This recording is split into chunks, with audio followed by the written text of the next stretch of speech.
Girlfriend of U.S. soldier arrested in Russia allegedly stabbed him during a video call. So during the call, a violent altercation occurred between Black and his Russian girlfriend, which his wife Megan and daughter witnessed. Megan described the incident, noting that the argument escalated to physical violence, culminating in his girlfriend stabbing him, leaving him bloodied. Black, who was stationed at Camp Humphreys outside of Seoul, is currently held in pretrial confinement facing theft charges stemming from an argument. She called the cops on him and said he stole from me because of an argument. This chick is nuts. She stabbed him on fucking camera like 6 months prior to this. The sex must have been fucking amazing to be like, I'm disobeying what I'm supposed to do. Like, this bitch stabbed him and he's like, but the sex is so good, man. I know. And this tells me she probably fucking lied about him stealing, but because he's a U.S. soldier in Russia, they question none of it. So maybe he also wanted to be like, nah, I'm gonna turn a hoe into a house bride and bring her back. Hell yeah, dude. He went and found himself some fucking Slavic strange and got stabbed over it. And now he's in jail.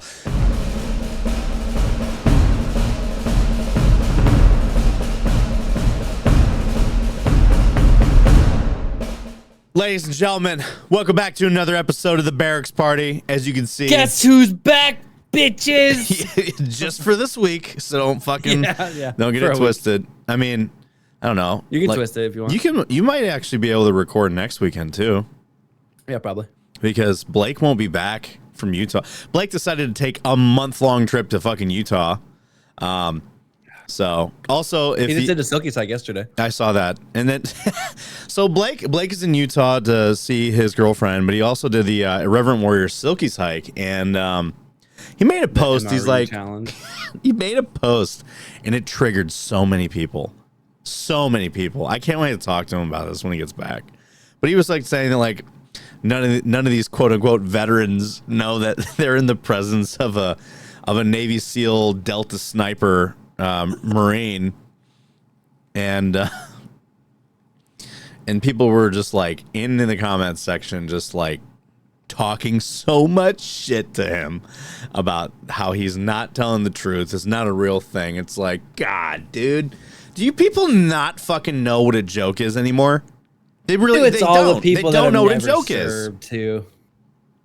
Yeah, you could tell it's people that they never fucking signed their name on that dotted line or did more than 30 seconds in a fucking MEPS.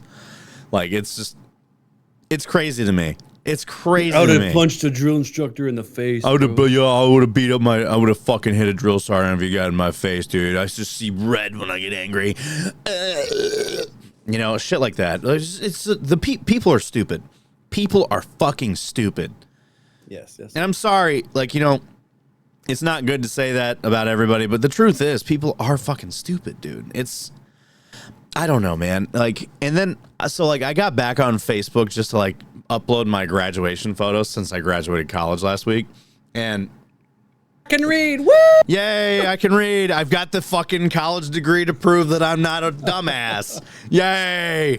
But I still want to check the name on it to make sure it's yours. It's mine. When I get it in the mail, I'll show you a photo of it, because when I got my diploma, I opened up the diploma thing and it said, "Congratulations on graduating. Your diploma will be mailed to you." This thing, like this, like it says, use this, like this framed thing that's in here to like replace this pamphlet with your diploma when you get it within 2 months. And I'm like, 2 months? 2 months? Goddamn. I know. What about your job, motherfucker? I know. I'm like, God damn. All right. I mean, I didn't expect my diploma to be in there, but like, it's surprised they don't give it to you like digitally so you can at least like print it out or something. It's funny because the college diploma thing reminded me a lot of like getting an award in the military. They'll hand you an award, but because the unit has only so many of them, you have to give you gotta give it back. So I thought that's what was gonna happen. Like, we all had to put those things back somewhere. Like, we couldn't just take them home with us. So I honestly thought this is yours. It's like a hardcover little book thing that opens up, and then your diploma goes inside of that thing. So I thought it was gonna be the same way. I'm like, in my mind, leading up to this, I'm like, I even was telling people, like, we're gonna have to give those back. They're like, no, we don't. I'm like, we don't.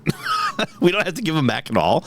And So yeah, and another thing that really upset me is I thought I was getting honor graduate because my GPA at the end of the semester was 3.7, and to get an honor graduate, like to get, be an honor graduate, you had to have a 3.6 or higher. But I noticed that I wasn't saying that I was graduating with honors, and I was like, well, that's weird. I know my GPA was high enough. And I went and I asked them, I'm like, hey, am I graduating with honors? And they pulled up like, no, your cumulative GPA is 3.2. And I was like, that's not true. My GPA, like at the end of this program, was like almost 3.8. And they said, no, it's your cumulative GPA, which includes the semesters that you had in other programs in the school. So like grades that I got in like 2008, 2009 counted towards my cumulative GPA. And like, just to be clear, I was a fuck off like in that time of my life. I had just That's fucking crazy. I know. I just turned 20, 21. All I did was party. All I did was go out on my motorcycle and just I signed up for school to get the work schedule I wanted. So naturally, when I was signing up for full-time college, I had only passed like 1 or 2 classes and all that shit and failed the rest.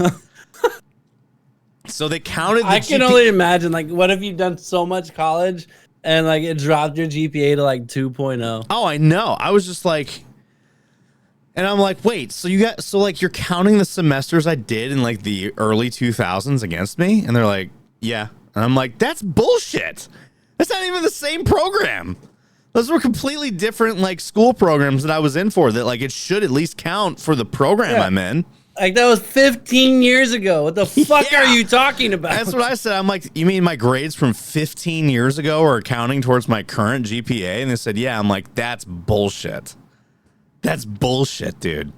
That's insane. And I was like, what? And here I am. I'm like, dude, I did fucking great. Like I don't even know how I pulled it off. I've never been a good student like this before in my life. And then I graduate with like a fucking A's and B's, mostly A's in all my classes. I was proud of myself, thinking I was graduating with honors. Never have I ever graduated with honors except for a military course. That's fucking insane. And they used my GPA from 2008, 2009. Jesus Christ. Sorry. I was zooming in a little bit. Zoom out a little bit. That's way too fucking much. A little more. That's good. Fuck it. I'm looking at you and all of a sudden it's just like Jesus. Anyway, but like I was like, dude, like how can you use the GPA from a completely separate program I was in from that long ago against me? That's fuck you. Yeah, it straight up was. I was like, I was actually pretty pissed off at that. I was like, dude, so that when I go get a job, they see my cumulative GPA and it's not nearly as high as it was supposed to be. All because of grades I got in a completely unrelated program. It's wild. 15 years ago. I wonder if every college does that. I don't know. I'm not even going to look it up because I'm just like, whatever, dude. Like I just basically, I got a B average for a cumulative Actually, GPA. it couldn't, because if you went to another college, they couldn't use that. No, if I went to GPA. if I went to a different college, it'd be different. Yeah, they would take like your credits or whatever they would accept. Now that you have a degree, they would take that degree, and then so like if you didn't have the degree, they would just take whatever credits and then you build a GPA from that. That's fucking trash. I don't know. The only thing someone said, did you use some of those courses? Did you transfer the credits from some of those courses to this program? I was like, yeah, but those classes were like, I don't know, A's and B's. Like one of them was psychology, which I got an A in. For some reason, you need psychology for a software development degree. I don't know why. That's interesting. More money for the college. That's essentially what it is. It's just like they throw bullshit classes inside of your program and make it a requirement. I wish that we operated college like fucking Japan or some shit. Oh, like where everything makes sense. Yeah, everything that you do has a purpose towards your actual degree and shit. Yeah, we don't do that here. Not in this United States. So yeah, I mean, I graduated. So America. Before I graduated, we went to Dallas. So I went to Dallas for Regiment's birthday. I'm so jealous. I know. It was fun. It was my first in-person regiment event. I got to actually meet the staff in person for the first time outside of Chris. I've met him once before because he was here in Milwaukee. But yeah, this was my first real life regiment event. So if you guys are watching, came out. Oh, by the way, before we get too far into this, don't forget to like and subscribe to the like the video, share the video, comment down below, and then subscribe to the channel if you haven't already, and turn the notifications on. We need you people. Tell me how much you missed me while I was gone, and how much you're gonna continue to miss me while I'm on the actual full deployment. And it's funny. I'm actually surprised at the amount of people I met that have actually watched the podcast and really like it. Yeah. I told you, a lot of people watch it and like it. But the analytics don't show that. So I know. It's like, what the fuck are you watching on? You know? So, yeah. Well, you got to think, we also don't check like Spotify and everything else I do. Really as much. Dude, I check Spotify. I look at it all the fucking time. Like, it might, I mean, I haven't looked at it in a couple weeks, so let me look.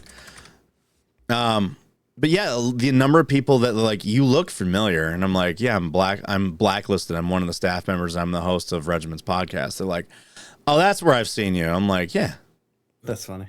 Yeah, that's where you see me. See, even on Spotify, it can't be that many because the audience size for the channel says 8.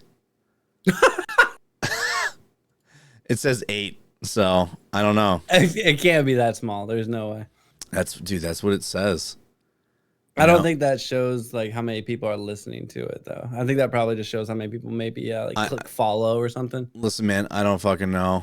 All I know is, you know, in May, like some episodes had like 3 or 4 plays and stuff, and like typically, like, you know, it'll show me. I could see that's the analytics of all of them together, but you guys are disgusting me. Listen to the podcast, damn it. And listen, I'm not going to be one of those guys that just says, like, you ever see those guys that are on fucking TikTok and they're just like, why aren't you donating galaxies?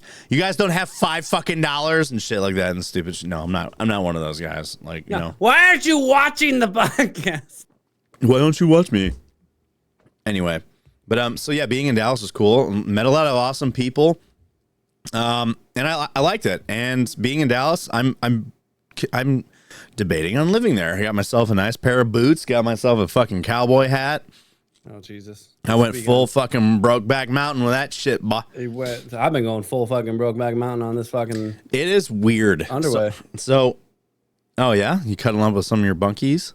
I mean, I got promoted. How else do you think this happened? Hell yeah, dude. Yeah, congratulations on your promotion, by the way. And it only took you, like, what, 14 years? Pretty close. Fuck 6 yeah. and 14 years. By the time you hit 20, you might get your 7 so you can retire. Nah, fuck that. I don't want that shit. You don't want to be fucking chief? Hell no. Why? Because I know the way I operate, like, I'm already trying enough as a first. But what if it's like, hey, you're only going to get your 7 for a few months so that you can retire as a 7? It has to be a minimum number of years to be able to get the retirement as like the top. It has to be like 2 years or something. Okay, you can't suck it up for 2 years and be an E7?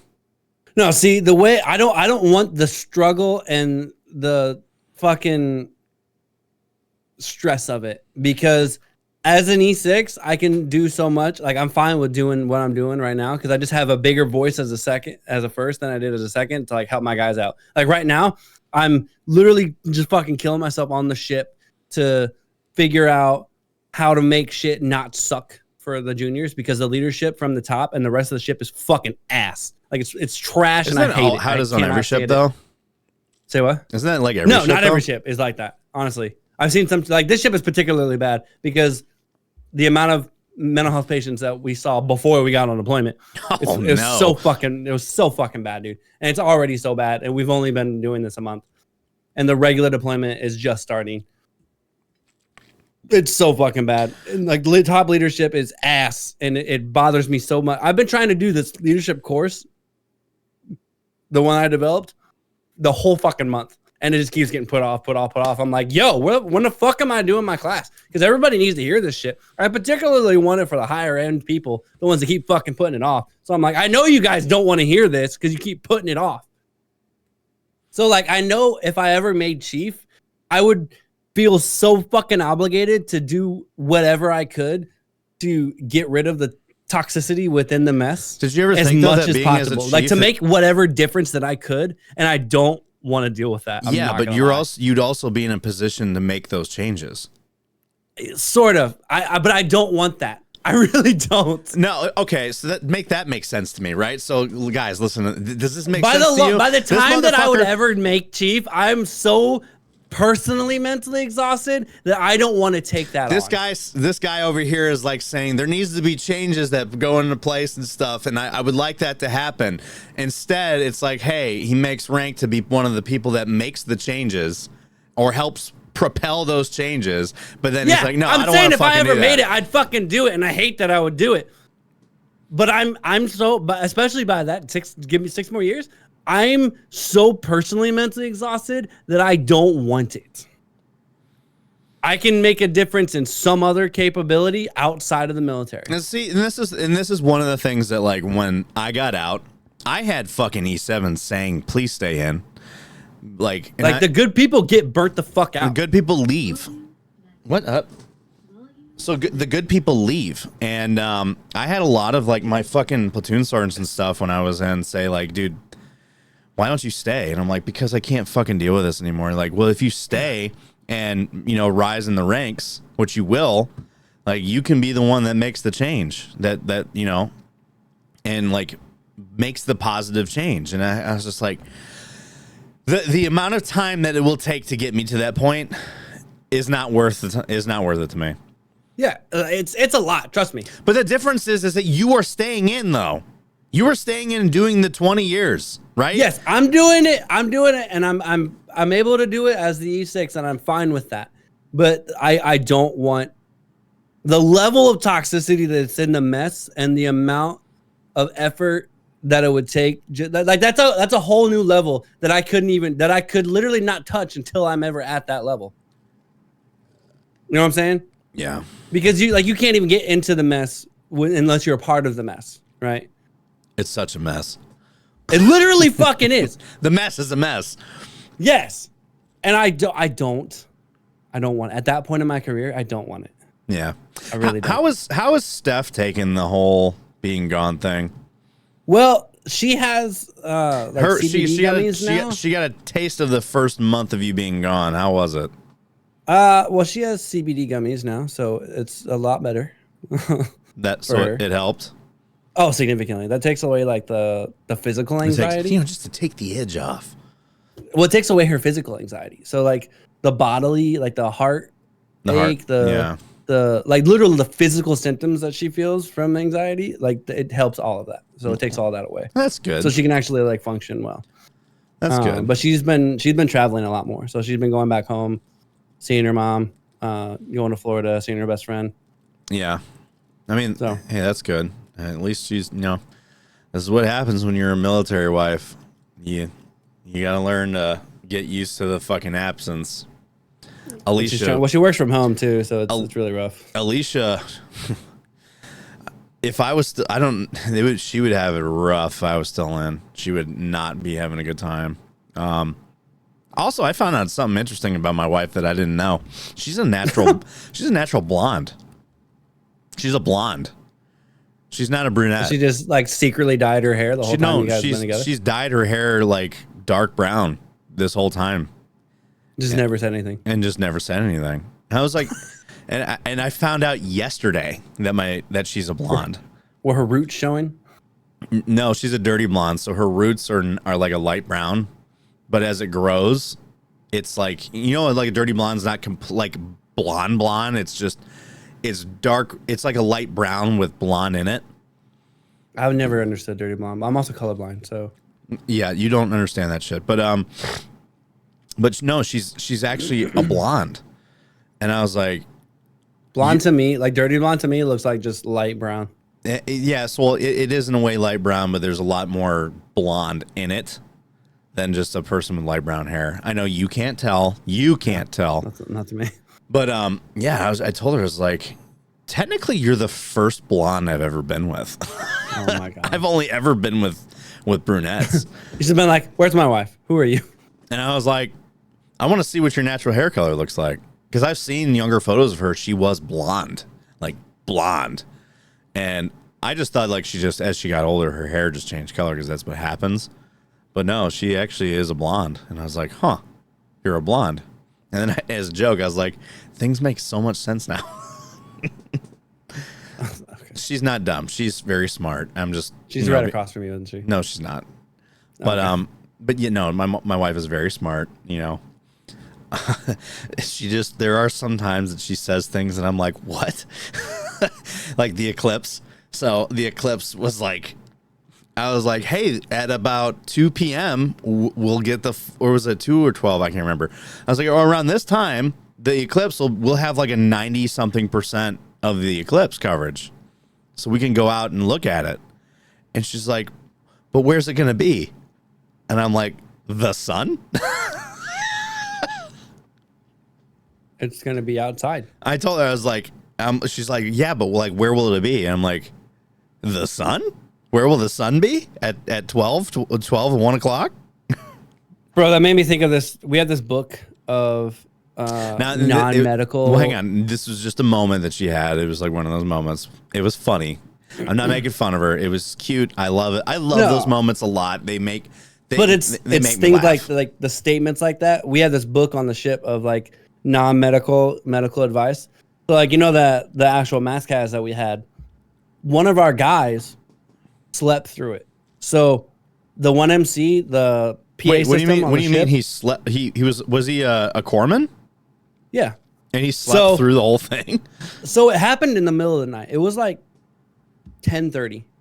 So the way this happened was I was literally I go to bed late most of the night because I'll get patients that come up, they want to talk, and fucking people will come get me anyway, so I just chill up there. Well, hang on, before we get further into that, to let the audience know, like during this whole month pre-deployment training, there was a real world mass casualty event that happened. 2 LCACs collided. Like two watercrafts collided, for those that are not Navy or Marine. At like 50 miles per hour. Yeah, so 2 large watercrafts collided with each other. They T-boned each other in the middle of the night, and they had a real mass casualty event. No one died. No one died. Miraculously, nobody died because they're in the middle of the fucking water at night. I'm surprised we got no one got lost. Medical team, that's why. Well, I'm surprised nobody got lost in the water. Did anybody get knocked overboard? So because all the people are in quad cons. Oh, okay. Or in their own vehicles. Okay. You see what I mean? Yeah. Like they just got fucked up. So I go to bed late, right?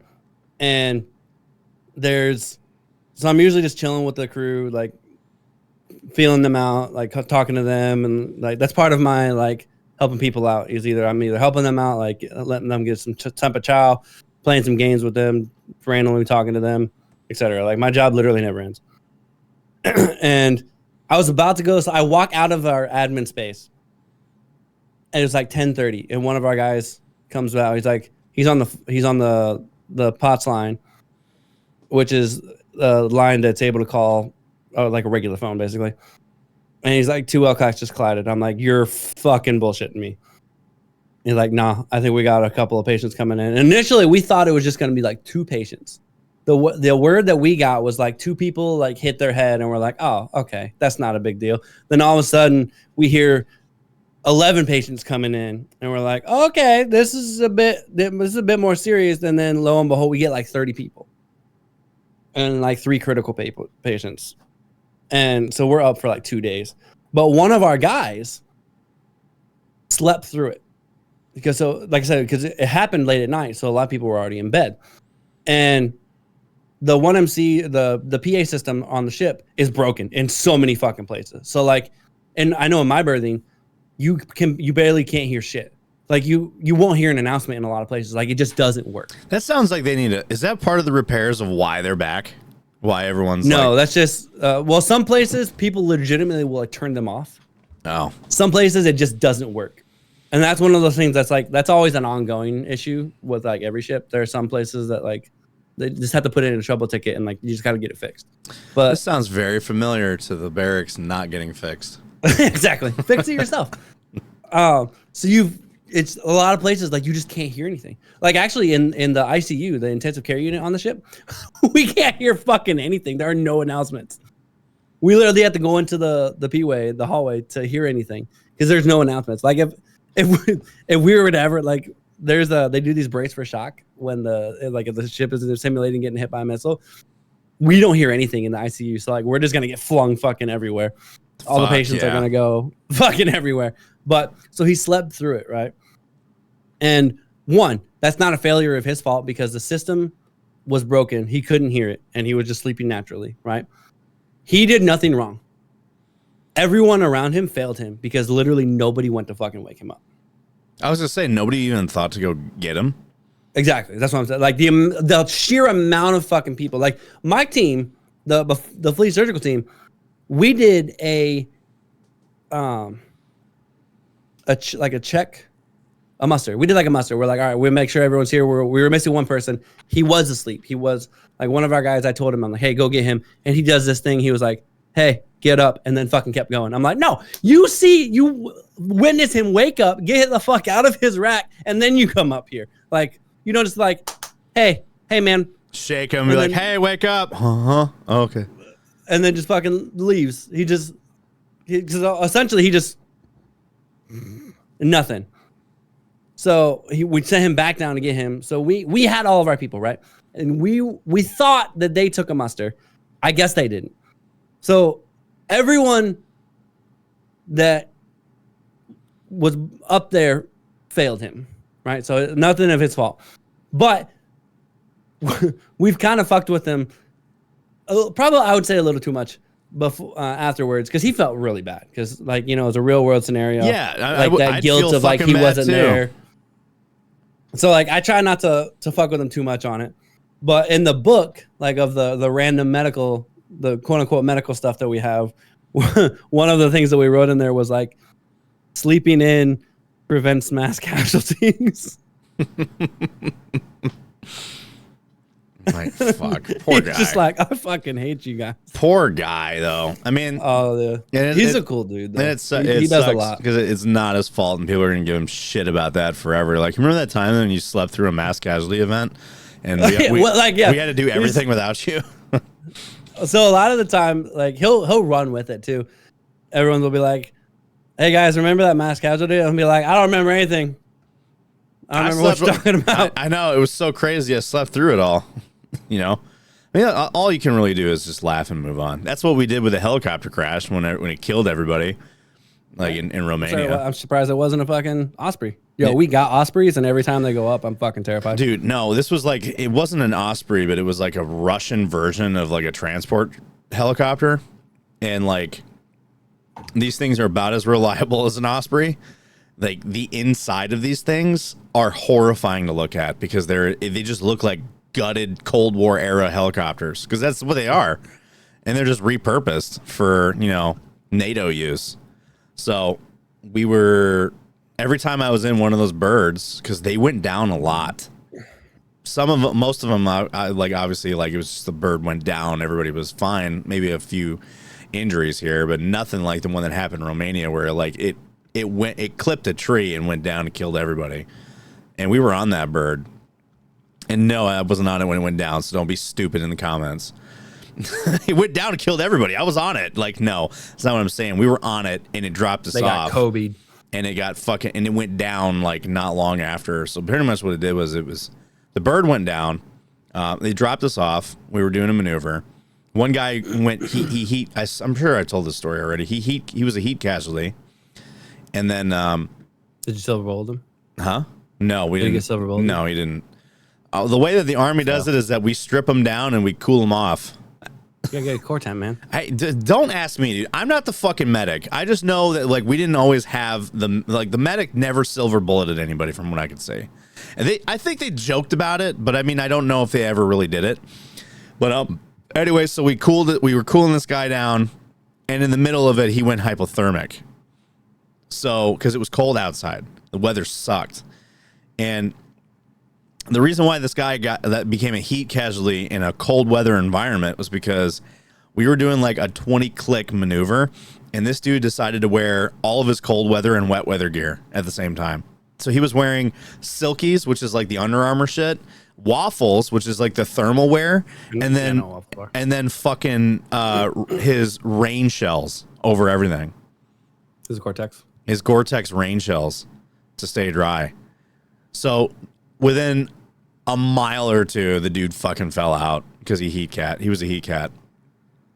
And what? Continue. So like we had to medevac him, so he got medevaced, and then after they brought him back, not long after that, one of our RTOs went into anaphylactic shock. And he still doesn't know to this day why. None of us do.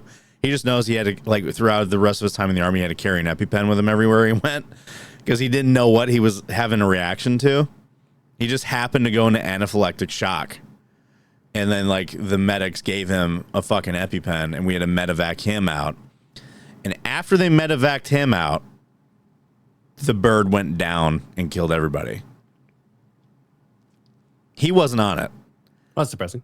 But yeah, the bird was coming back. So basically, like, the bird would drop us off, and then they would fly this way, but they had to go back this way. When they pick them up, they go this way. So like on their way back, when they were RTB, they were kind of flying where we were at. So the bird went down not far from us, and like it was like came over the radio and shit. The bird went down. We thought it was a notional thing, like a training thing, to kind of like throw a little scenario in the mix, but we didn't know that it was the bird went down, everybody was dead. But we just made jokes about it afterwards, not really processing what it is. So speaking of medevac, I got to do this fucking corpsman justice by telling her story. So she was one of the ones in the accident, right? And she got fucked up. I'm not going to give out her information and everything, but her story is very common of a corpsman / medic, right? She's fucked up. She doesn't care. She's out here doing her fucking job, taking care of people, corpsmaning up, fucking killing it, right? She gets taken to the hospital. This woman deserves like a distinguished service medal. She deserves like the highest medal that is non-combat. That she's allowed to get. Because she was treating patients while she herself was a patient. Yeah, she literally was seeing patients and treating people until she passed out. And could not go anymore. Like, she did her fucking job. Good. So, fuck yeah. Our SAR corpsman was telling us the story. So, like, in the corpsman world, we all have a joke of, like, if we ever... Because it's been in the newspapers before. So, like, you're all home on leave and you, like, save somebody's life. Like, you see a traffic accident and, like, it gets into papers and then, like, your command gives you a NAM or something, a Navy Achievement Medal. Or like the equivalent of an Army Achievement Medal. The AAMs. Yeah. So, and they just like, you do your job, you just save a life and you get a NAM. So that's like a running joke in the corpsman community. So as our search and rescue corpsman was in the bird medevacing her, and so she's got medication, right? So she's a little loopy, and he gives her a pen and paper. So she wanted to write something to say, because it's super loud in the bird. He says that she writes on the paper spot NAM ? I'm like, that's the funniest shit ever. Good so like for her, even through though. all of that, she was still coking and joking and like good for her though, like just and doing your job under pressure like that, and especially when you yourself are fucked up. Good for her. Oh yeah. She was doing her fucking job. Yeah. Speaking of doing jobs, this is our job now, is that we got to like report on the gaming news of the world and the military news of the world, which are, I'm surprised because I didn't record for the last couple of weeks because Dallas and all that stuff. Dallas was fun. Got a little wild, but it was fun. And yeah, we didn't get a chance to record for a little bit. We also announced the regiment headquarters, which is at the EVA Center, which is the Esports Virtual Arena. That place is actually really fun. The only thing the VR headsets, their connection is kind of janky at times. Like our headset connection kept cutting in and out. So it was really tough. We played, like, my team was with Sergeant Jackson. It was like me, Detcord, Sergeant Jackson, Mango, and I forgot who else was on our team, but we fucked them up. By the way, John Wick is a spawn camper. He's a fucking spawn camper. He got most kills on his team because he was literally, because like the maps are tiny. Like it's literally like as soon as you get out of your spawn, you have like one thing in the middle that is the point, and then just beyond that is the other spawn. It's like probably like fucking 15 meters to that point. John is up in a higher level fucking spawn trapping us as we're getting out. And I just said, and they said no running in the arena. Like you're not allowed to run. And I said, fuck that. So I ran out of the fucking, out of the spawn, and then I went and smoked his ass. And we still won. We still won, John. Your fucking spawn trapping techniques, because you're a noob, don't work, bitch. So, and a lot of their players on their team were playing like little rats. They were hiding in corners and shit, and we still beat them. We still beat them. What does that say? But anyway, new headquarters got announced, so pretty big news with that. And yeah, it was a fun time. And like, oh, dude, this is what I was gonna tell you about Dallas. So, the bar scene in Dallas is interesting because every bar has like a dancing area in the middle, and everybody's doing like line dance two-step shit. And it's weird because everyone knows how to do it. It's like a flash mob, and they all have the same fucking dance, and it's like just like this extra advanced line dance type shit. And then it's like on the country songs, people are doing like these weird do-si-do type shit where it looks like some Dancing with the Stars shit where they dance like professionals. And it's just like your everyday bar hoppers, you know? And then they just go to these places to just dance all night fucking long. And then like you'll get like fucking from the window to the wall, and then everyone's line dancing to that shit. And it's you get like 70 people in the middle of the dance floor literally doing the same line dance, but it's like club, it's like they got their own club version of it where they're kind of doing some other extra shit. So it's not like, you know, yeehaw cowboy kicking my boots. So it's literally like Step Up. Kinda. It's interesting because everybody is doing it. It's like Step Up. It's like basically Step Up. Yeah, everybody's on the same page of this dance. And you were just like, what the fuck? All of us that are not from there are like, this is weird. It's cool to watch, but it's weird because it's like, and the ones that get out there that don't know the dance, they're watching everybody as they're doing it, and they're learning it as they go. And it's very, very, very interesting. I wish I was coordinated like that. I mean, I told Alicia, I said, we're going to be learning how to we're learning how to do these dances because I feel like that if we do move to Texas, that's going to be our shit. We're going to be doing that. Like, we'll go out to dance and shit. But anyway, let's get into some of the topics today, kids. So, like I said, we didn't record for the last few weeks, but for some reason, even in the last few weeks, there was nothing. There's nothing. Yeah, there wasn't shit. There wasn't shit. All the stories that they have in the military world are fucking sad. And we don't like doing sad depressing. Here. We like doing funny here. We like doing entertaining. Gaming industry.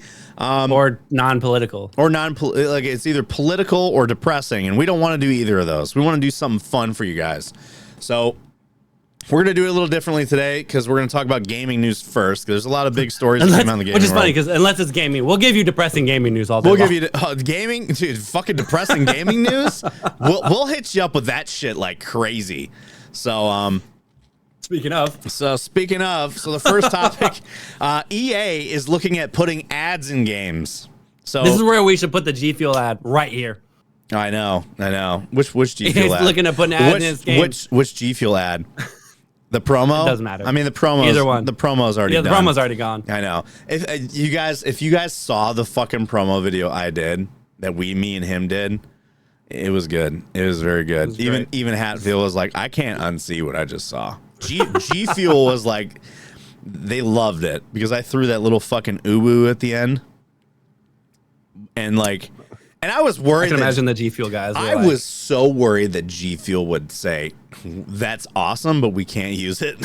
I was like, because I got covered in fucking G Fuel. My front of my hoodie was soaked, and I was just covered in fucking G Fuel, and I'm like, please say that they'll accept this because I really don't want to do this again.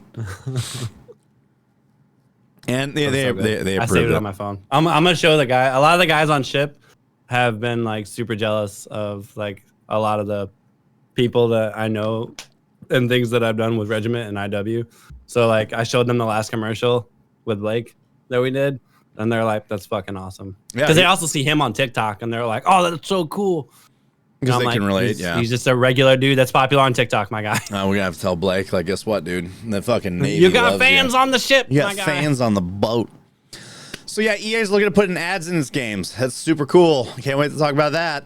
Another sad fucking gaming story. Xbox is shutting down a bunch of studios to include the Redfall developer and Arcane Austin and the Hi-Fi Rush developer Tango Gameworks, which is funny because Hi-Fi Rush is one of the Xbox games that are coming to fucking PlayStation. So one of the games, that's like saying they're going to shut down the studio that does Sea of Thieves. Like one of their top titles. See if these nuts fit in your mouth. Yeah. It had to be done. But yeah, one of their top titles, they're shutting the studio down. And also with Redfall, you got people out here that spent all this money on fucking Redfall, and all the content that they were supposed to get, they're not getting anymore. They're not pushing out any more content. They're just doing the last few updates, and then they're getting rid of the devs are putting an update for an offline only mode. Yeah, I saw that. And yeah, there's going to be no more support for that game. So that's really fucking cool. And then as a response, Xbox president responds to the studio closures as commitment to make sure that the business is healthy for the long term. What success is for each game in studio is also really unique. Is it getting rid of the studios and people losing their livelihood while you sit fat and happy with your multi-million-dollar paycheck? While also creating another studio. And also, and then spending insane amounts of money like this, and it's crazy because this also came off the heels of a massive layoff from Xbox. Xbox laid off like hundreds of fucking people before they closed down. They shut these studios down. So, and they're not announcing them as layoffs; they're announcing them as closing the studios, but they're failing to show how many people are losing their fucking jobs. I know, it's insane. Like the gaming world of development is such a volatile. There's no job security in that. No, there's not. I tell people this all the time that are going to school to be a game dev. I'm like, work for an indie studio, because indie studios seem to manage things better. Like they don't hire more than they need to get the job done. Yeah, and there seems to be more job security within an indie game studio. I think we're really at a crossroads of the gaming industry where we're literally moving away from AAA publishers, right? Because we don't fucking need them. I've said this so many times on this podcast. AAA we publishing don't need them anymore. AAA publishers are ruining gaming. I mean, look at what Ubisoft is doing with Star Wars, and now with Assassin's Creed, where they have like single player games that have like all these different versions, and then you can subscribe to Ubisoft Plus to get fucking all the other content that the game's supposed to come with. So you could either pay $70 to get the minimal or $120 to get everything.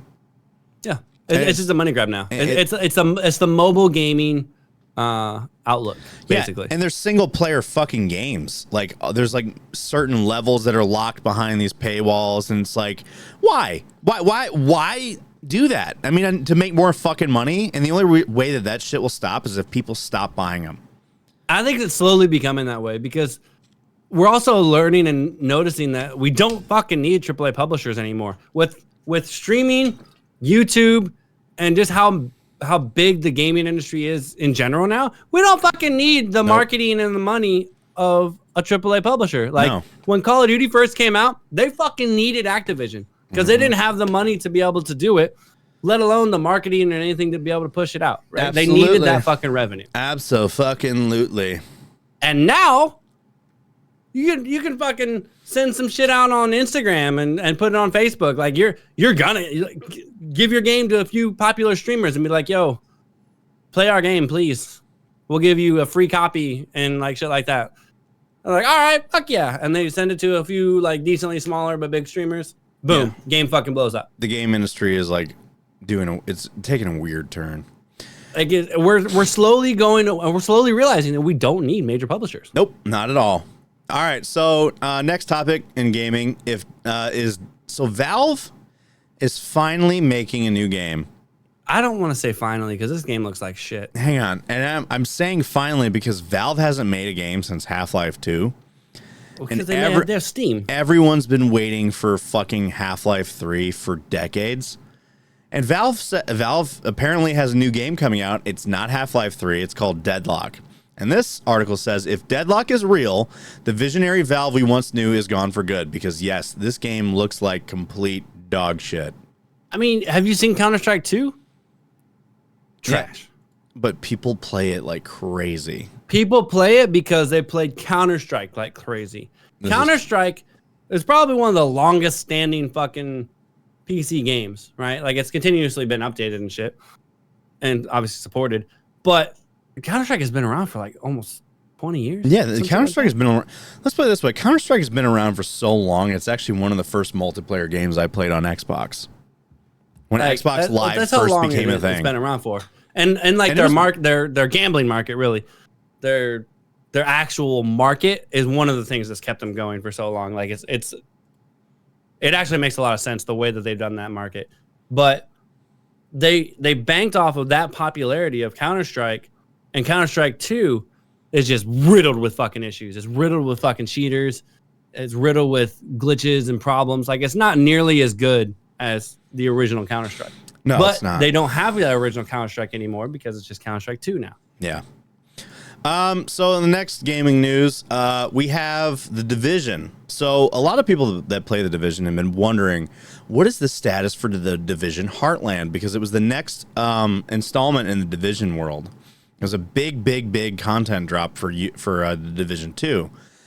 However, The Division Heartland, which is going to be a free-to-play spin-off game set in a fractured America, has been canceled as Ubisoft shifts focus to more open world and GAAS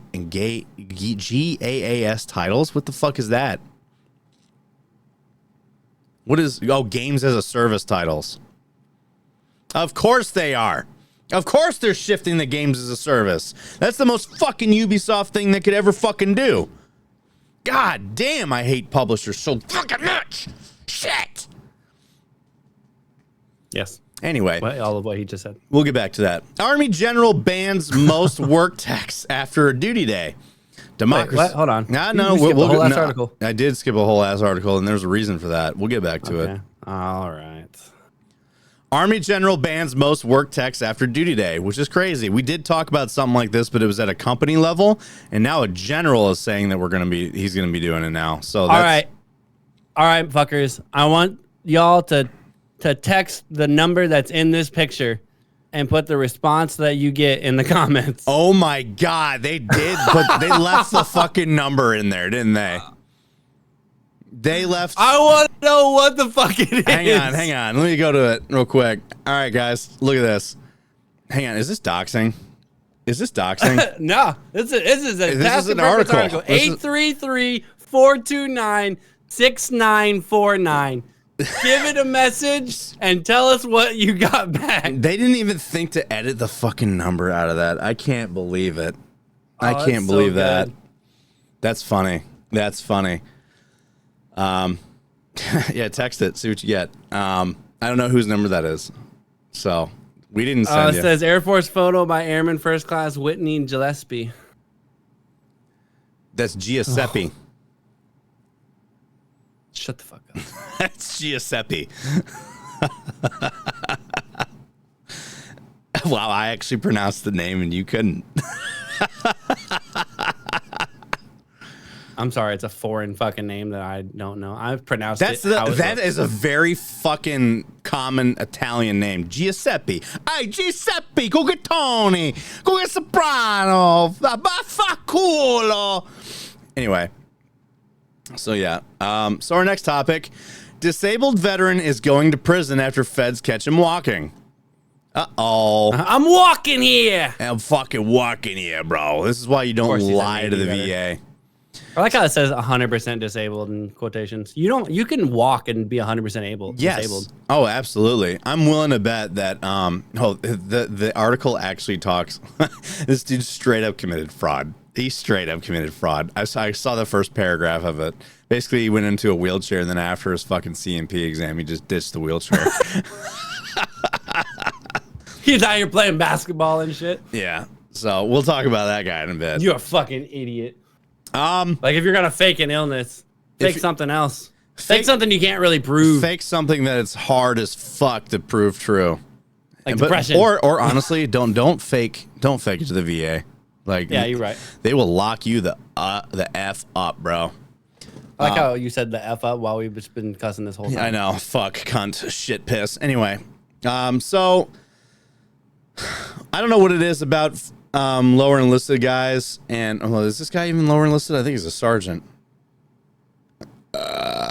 He was he's a staff sergeant. He's an E6.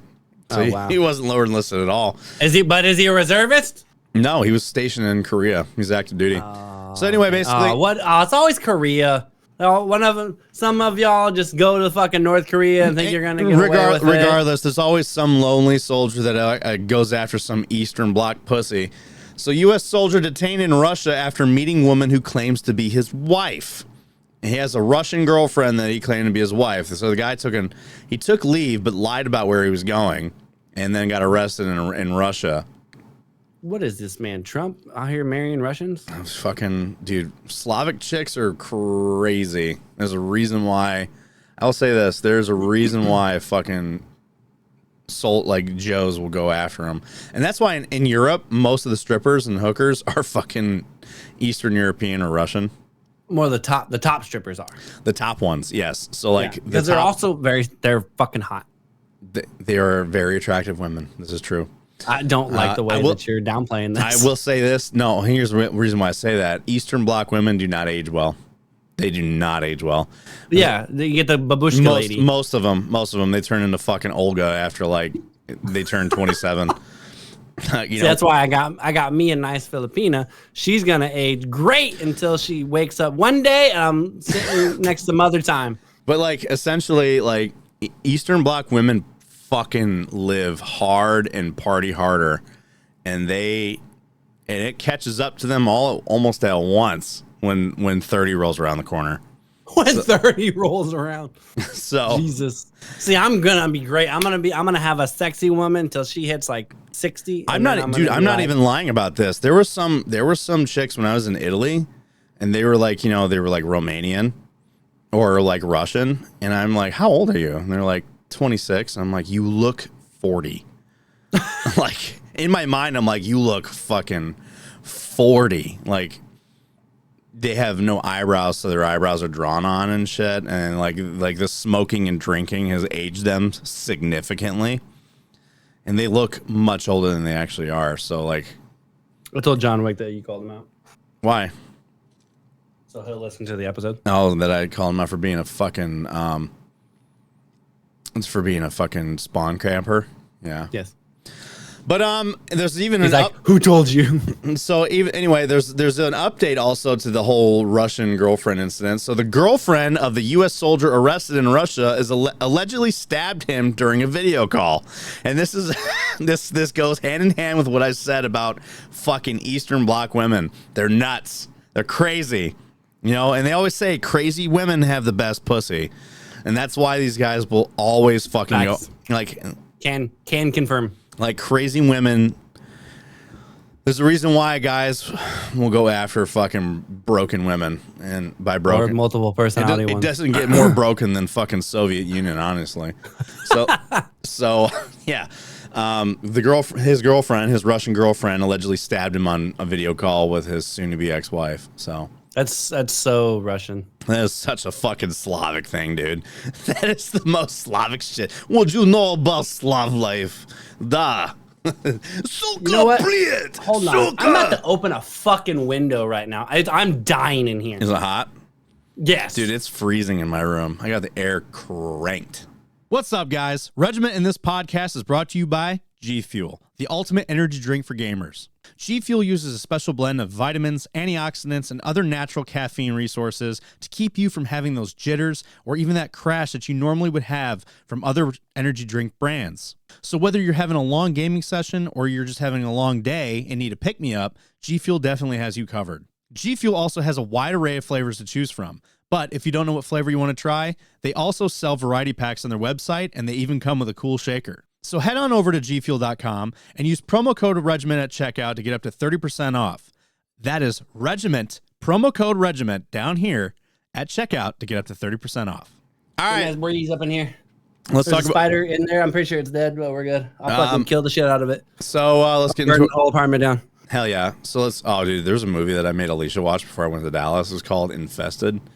It's basically an arachnophobe's worst nightmare.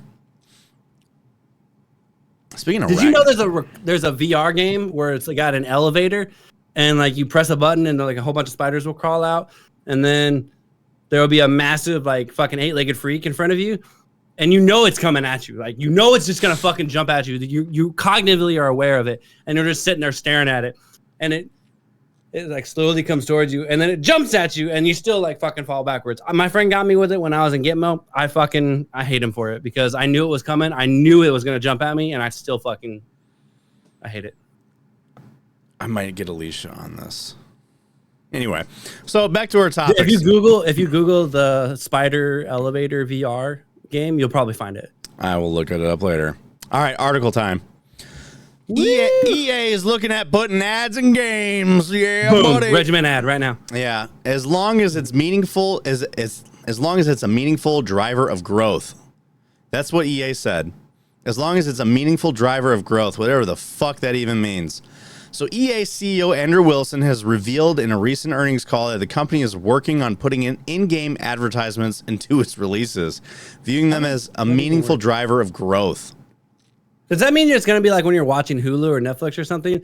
You're just going to pause your gameplay or whatever, and you're going to let a little timer in the middle and it's just to show you fucking random ads? I hope not, dude. Can you imagine spending $70 to $100 on a fucking video game just to find out that like you get ad breaks in the middle of your gameplay? I'd be so fucking pissed. Oh, dude, I would lose my mind.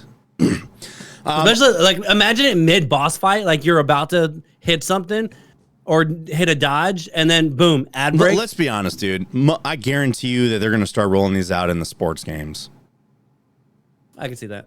Like you're going to see this in Madden first, like in like the loading screens and like shit like that. Or like in like like halftime. It's like going to give you an ad or something stupid. Because now they got NCAA football. They just they show the trailer for that. I bet you it's going to start with you know how a lot of load screens they'll have just like tips and tricks or whatever that'll cycle through. Yeah, that's going to be the time for the ads. Yeah, it's even still. I'm not looking forward to it, but let's continue. So although Microsoft and Xbox have just taken the gold prize for most controversial business decision by closing down Tango Gameworks and Arcane Austin earlier this week, guess what? That's next. It seems that EA still wants to be in the running, as it's just revealed as a business plan to be sure. It's sure to be an unpopular one. So in recent years, AAA releases and live service games have gotten a lot of understandable flack for how much they push you into buying more from a product you likely just spent $70 on.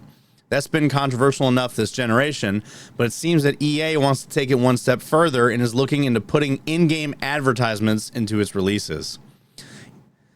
So it said, as reported by The Verge, is revealed by Andrew Wilson during the company's Q4 earnings call. During that call, an analyst asked Wilson about the market opportunity for the dynamic ad insertion. Of course, it's fucking shareholders asking this bullshit. Right? Yeah, not the actual. You gotta fucking suck the cock of all the fucking shareholders. Just gotta be like, you gotta make sure that they're all happy. Fuck the player base though. Because the shareholders are actually not the ones playing games either. No, they want to make money off you. So they want to. When people don't realize that you make more money when you take care of the consumer. Oh, I know. So Wilson. So they want to know about the opportunity for more dynamic ad insertion in AAA releases. In response, Wilson said that EA already has teams that are looking into thoughtful implementation of advertisements within games. Of course, it's EA. Yeah, of course it is. Wilson admitted that it's still very early on that front, so it looks like something that an EA is just looking into right now and not exploring at full capacity. He also said that while the team has to be careful about how to potentially introduce his adverts into games, the billions of hours spent into gaming implies that it could be a meaningful growth driver for the company. I promise you that it fucking will not be. I promise you, putting ads in a video game that you spent money on is not going to drive any growth. In fact, it'll be minuscule growth because it'll be the ad revenue growth that people will pay to put their ads in. So in the beginning, it'll look like things are growing. And of course, they'll call that a success, even though like super successful games are always labeled as quote unquote failure. Oh yeah, you baited John pretty good. Oh hell no, now I got to listen to it. Anyway, but yeah, I promise you that this bullshit is not going to fly. It's not going to fly. You're going to get these games review bombed like crazy. Like crazy. You're going to see some massive loss. Look at Suicide Squad. WB lost $200 million because of Suicide Squad's failure. Mm-hmm. Their earnings call came out. Suicide Squad cost them $200 million in losses. The game was ass, too. And they want to like Steph tried it on Game Pass. Oh, yeah. Not good. And then the worst thing is they want to model more games off that. So they're canceling, they're getting rid of all of the whole, like, you know, games, how Hogwarts Legacy was. They want to do away with that and make more games like Suicide Squad. Good luck. Hogwarts Legacy sold so much. Yeah, but they didn't look at it as like a true success. However, you think Suicide Squad was? No. Anyway. That game sold so many copies. Oh, not even just that, but like they were saying, imagine if like we had a live service game like Suicide Squad, but it was Hogwarts, and I'm like, nobody wants that because you're gonna ruin it. Yeah, like you wouldn't have sold. Like I said, it did. These companies want to milk you for everything that you're worth instead of actually giving you what you want. This is where the flaw is. Everyone talks about growth, but at a certain point, you can't really grow anymore, right? At some point, it's got to be about sustainment. Like growth cannot continue on. It's just not achievable. It's not sustainable, right? And I think that's where we're at a pinnacle of so many things capitalistically in society. Like everyone's all about growth. That's not sustainable, right? No. Like some of the most successful companies, honestly, are the ones that have been around for fucking ever, because their policy isn't about growth. Their policy is about maybe small growth or minuscule growth, or even like ebb and flowing with the times and sustainment. Like the companies that will do a lot of, like they supply to another company and they make millions of dollars every year, right? They're not about making, they're like, well, this year we got to make 10 more million. Right? They just continue. They make millions of dollars, right? They just fucking stay rich, basically. Yeah. All right, Squirrel Boy, we have to keep going. We're an hour in. We just got through the first. Squirrel Boy. We're the squirrel team, okay? It's not just me. Yeah. You're not gonna put this all on me. Yeah. So the quote says, more importantly, as we start to build a community, harness the power of community beyond the bounds of games, how do we think about advertising as a growth driver in those types of experiences?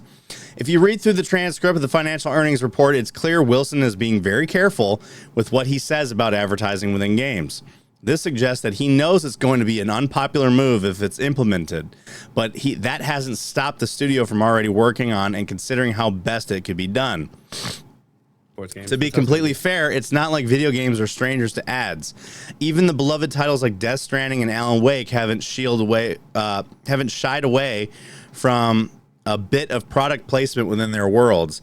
So it's not all surprising to see it taken further.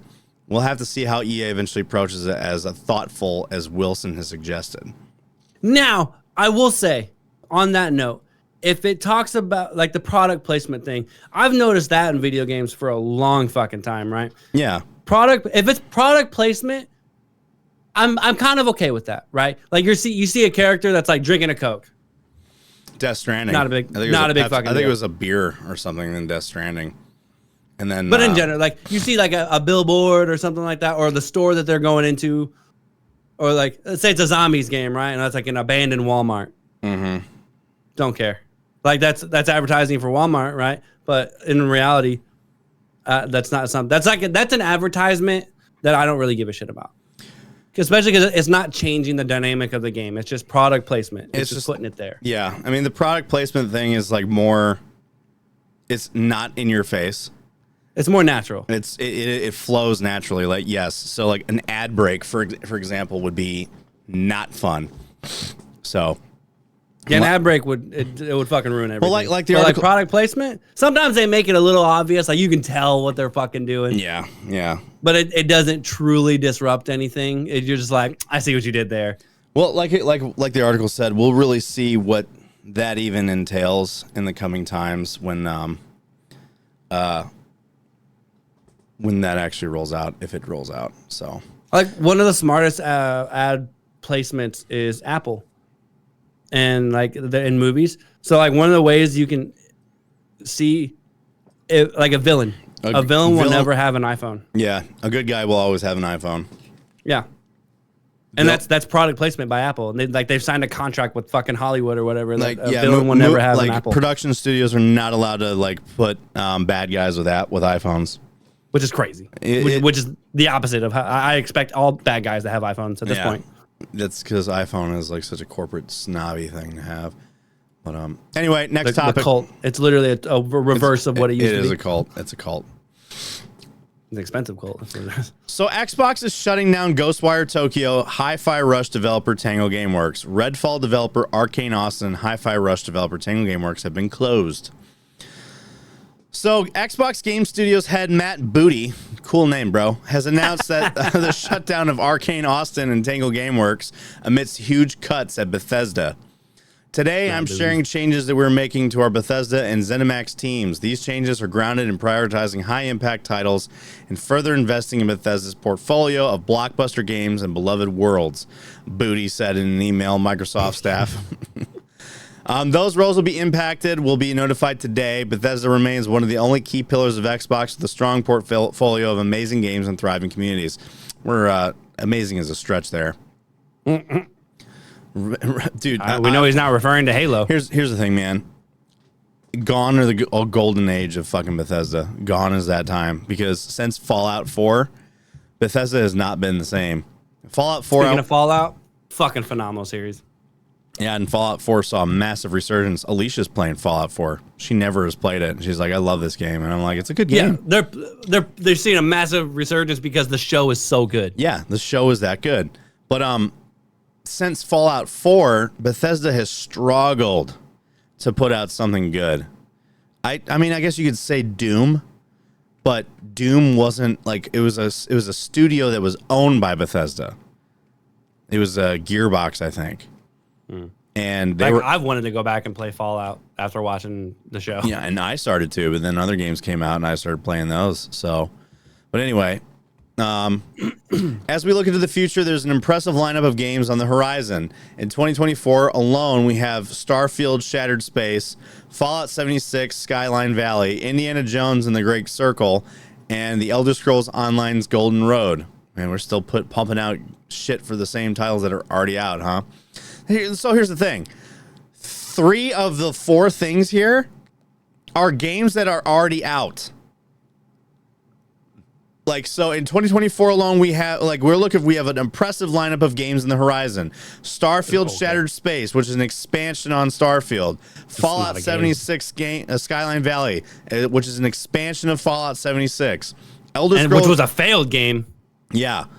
Elder Scrolls Online's Golden Road, which is an expansion of a fucking online Elder Scrolls game. Like, these 3 right here, the 3 big of the 4, are just straight up expansions of existing titles. Only one is a fucking new game, and that's Indiana Jones right there.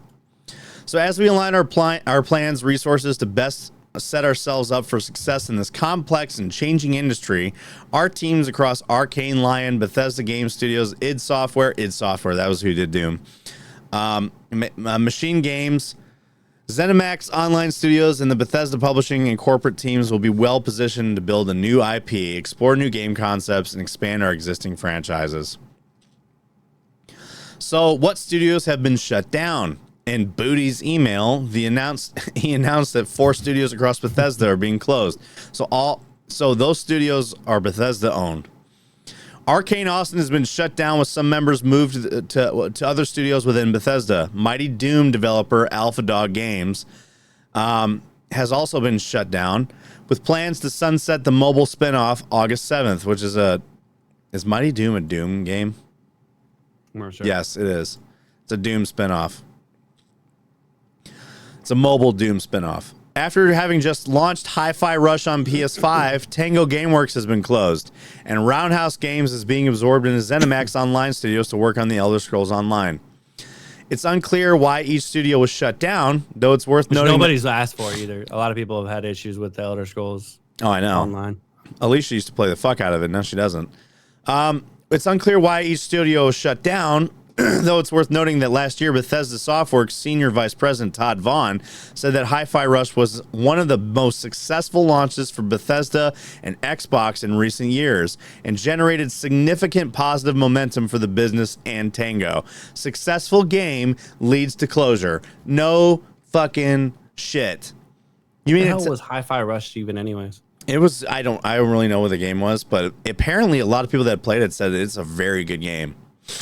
I think it even won a bunch of awards too. I think it was in the running for Game of the Year too. It was a Game of the Year contender. But yeah, so like, and then Redfall, another thing about Redfall that this article didn't talk about is that Redfall will no longer be getting any content updates. And it's a super animated game. Yeah, I've seen the footage of it. It's very, very animated. But yeah, Redfall is no longer going to be getting support after, the studio's closed down and they're just putting out some like quality of life updates, patches, but when it comes to additional content, no more. There is none. All the content that people paid all that money for is now, you're not getting it. You're not getting shit. But by the way, you're also not getting refunds, so. Yep, pretty much. But the response to this shit obviously was not a good one. A lot of people are calling Phil Spencer like probably one of the worst game CEOs now. They used to. It's funny because in Fallout 76, someone nuked Phil Spencer's settlement in Fallout 76. However, like people were saying that the person that they were saying that it was a response to the whole layoffs and the shutdown of studios and stuff, that someone went into his server and nuked his fucking settlement on Fallout 76, but that's not the case. The truth was, like, there was a guy that has a long-standing rivalry with Phil Spencer and had already been planning on nuking his settlement. It just so happened to be that the timing was right. But so the Xbox president, that game had so much potential, and it just when they announced that when they announced the game, the release date was 4 months after the announcement, and I knew something was wrong because I'm like, this is a new. It was only a year after Fallout 4. It was a year after Fallout 4. No, it was longer than that. What was it? Fallout 4 came out in like 2014. 2015, November 10th. Okay, yeah, I was in Italy when it came out. I was playing that when I was there. That was 3 years after. So it was 3 years. So the Fallout 76 had been in development for only several years, and the announcement for the release date after the announcement was 4 months. So I mean, 3 years is not bad. 3 for a Fallout game? Well, if you reuse assets, then that was the problem. Not as bad. So that was the problem. Fallout 76 was being called a brand new Fallout game, right? So because of the online aspect of it. Right. And the interaction. If you look at the development cycle for Fallout 4 and Skyrim, it was over a decade. I mean, hell, Elder Scrolls 6 has been in development like for who the fuck knows how long. It's in pre-development in the game, and we are 10 year, like we're like, was it 12 years later? We're just now in pre-production of fucking Elder Scrolls Online Elder Scrolls 6. And the game's not going to be set to release until someone's, this is going to be horrifying to hear, but someone said that the estimate, if the game development cycle goes as it's supposed to, the estimated release date for Elder Scrolls 6 is 2034. That's insane, isn't it? Wow. 2034, I'll be in my 40s. So will I. And it'll be officially 22 years after the release of the last Elder Scrolls game. She'll probably be at war by then. Well, I'll be dead probably. I'll probably be dead. We'll be living the real Fallout. If I'm alive by then. So, anyway. We'll be living real Fallout by then. Yep. Xbox president responds to studio closures as commitment to make sure that the business is healthy for the long term. So Xbox President Sarah Bond has responded to the recent studio cuts at Bethesda, describing the decision as our commitment to make sure that the business is as healthy for the long term. Bond was interviewed at the Bloomberg Tech Summit yesterday. Following the news earlier this week, Microsoft has closed a number of Bethesda studios. However, the interview has since gone viral due to Bond's seemingly weak answers that provide little insight to the decision. Firstly, Bond was asked about the current lack of growth in the video game industry, something Phil Spencer said he was most concerned about following the company's decision to lay off 1,900 people. The last year or so in video games, largely the industry has been flat, said Bond. No, it hasn't. It's been flat for large publishers. And even in 2023, we saw just some tremendous releases, tremendously groundbreaking games, but still the growth didn't follow all of that. You know what the truth is? The truth it did, actually. It not only did it, the reason why it fell flat was because you had an unreasonable expectation of where you wanted it, and it didn't meet it. That's the problem. These publishers and shit have this unrealistic expectation, and if it doesn't meet that expectation, we fell flat or we came short. It didn't meet expectations. Blah blah blah. Hang on. Pretty much, yeah. Like 2023 was actually phenomenal for games. Right, they had fucking, what was it, Power World, or was that this year? That might have been this year.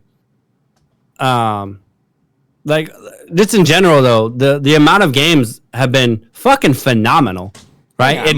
They're coming from independent people. Hang on, my chair caught my headset cable. Oh my god! As we watch Brock struggle. Anyway, so yes, last year had some banger games, right? Yeah. So and then this year we started off with 2 fucking bangers. Right. We started off very strong this year. So it's like the game industry hasn't fallen flat. The game industry is fine. It's AAA gaming that's fallen flat. You know? Exactly.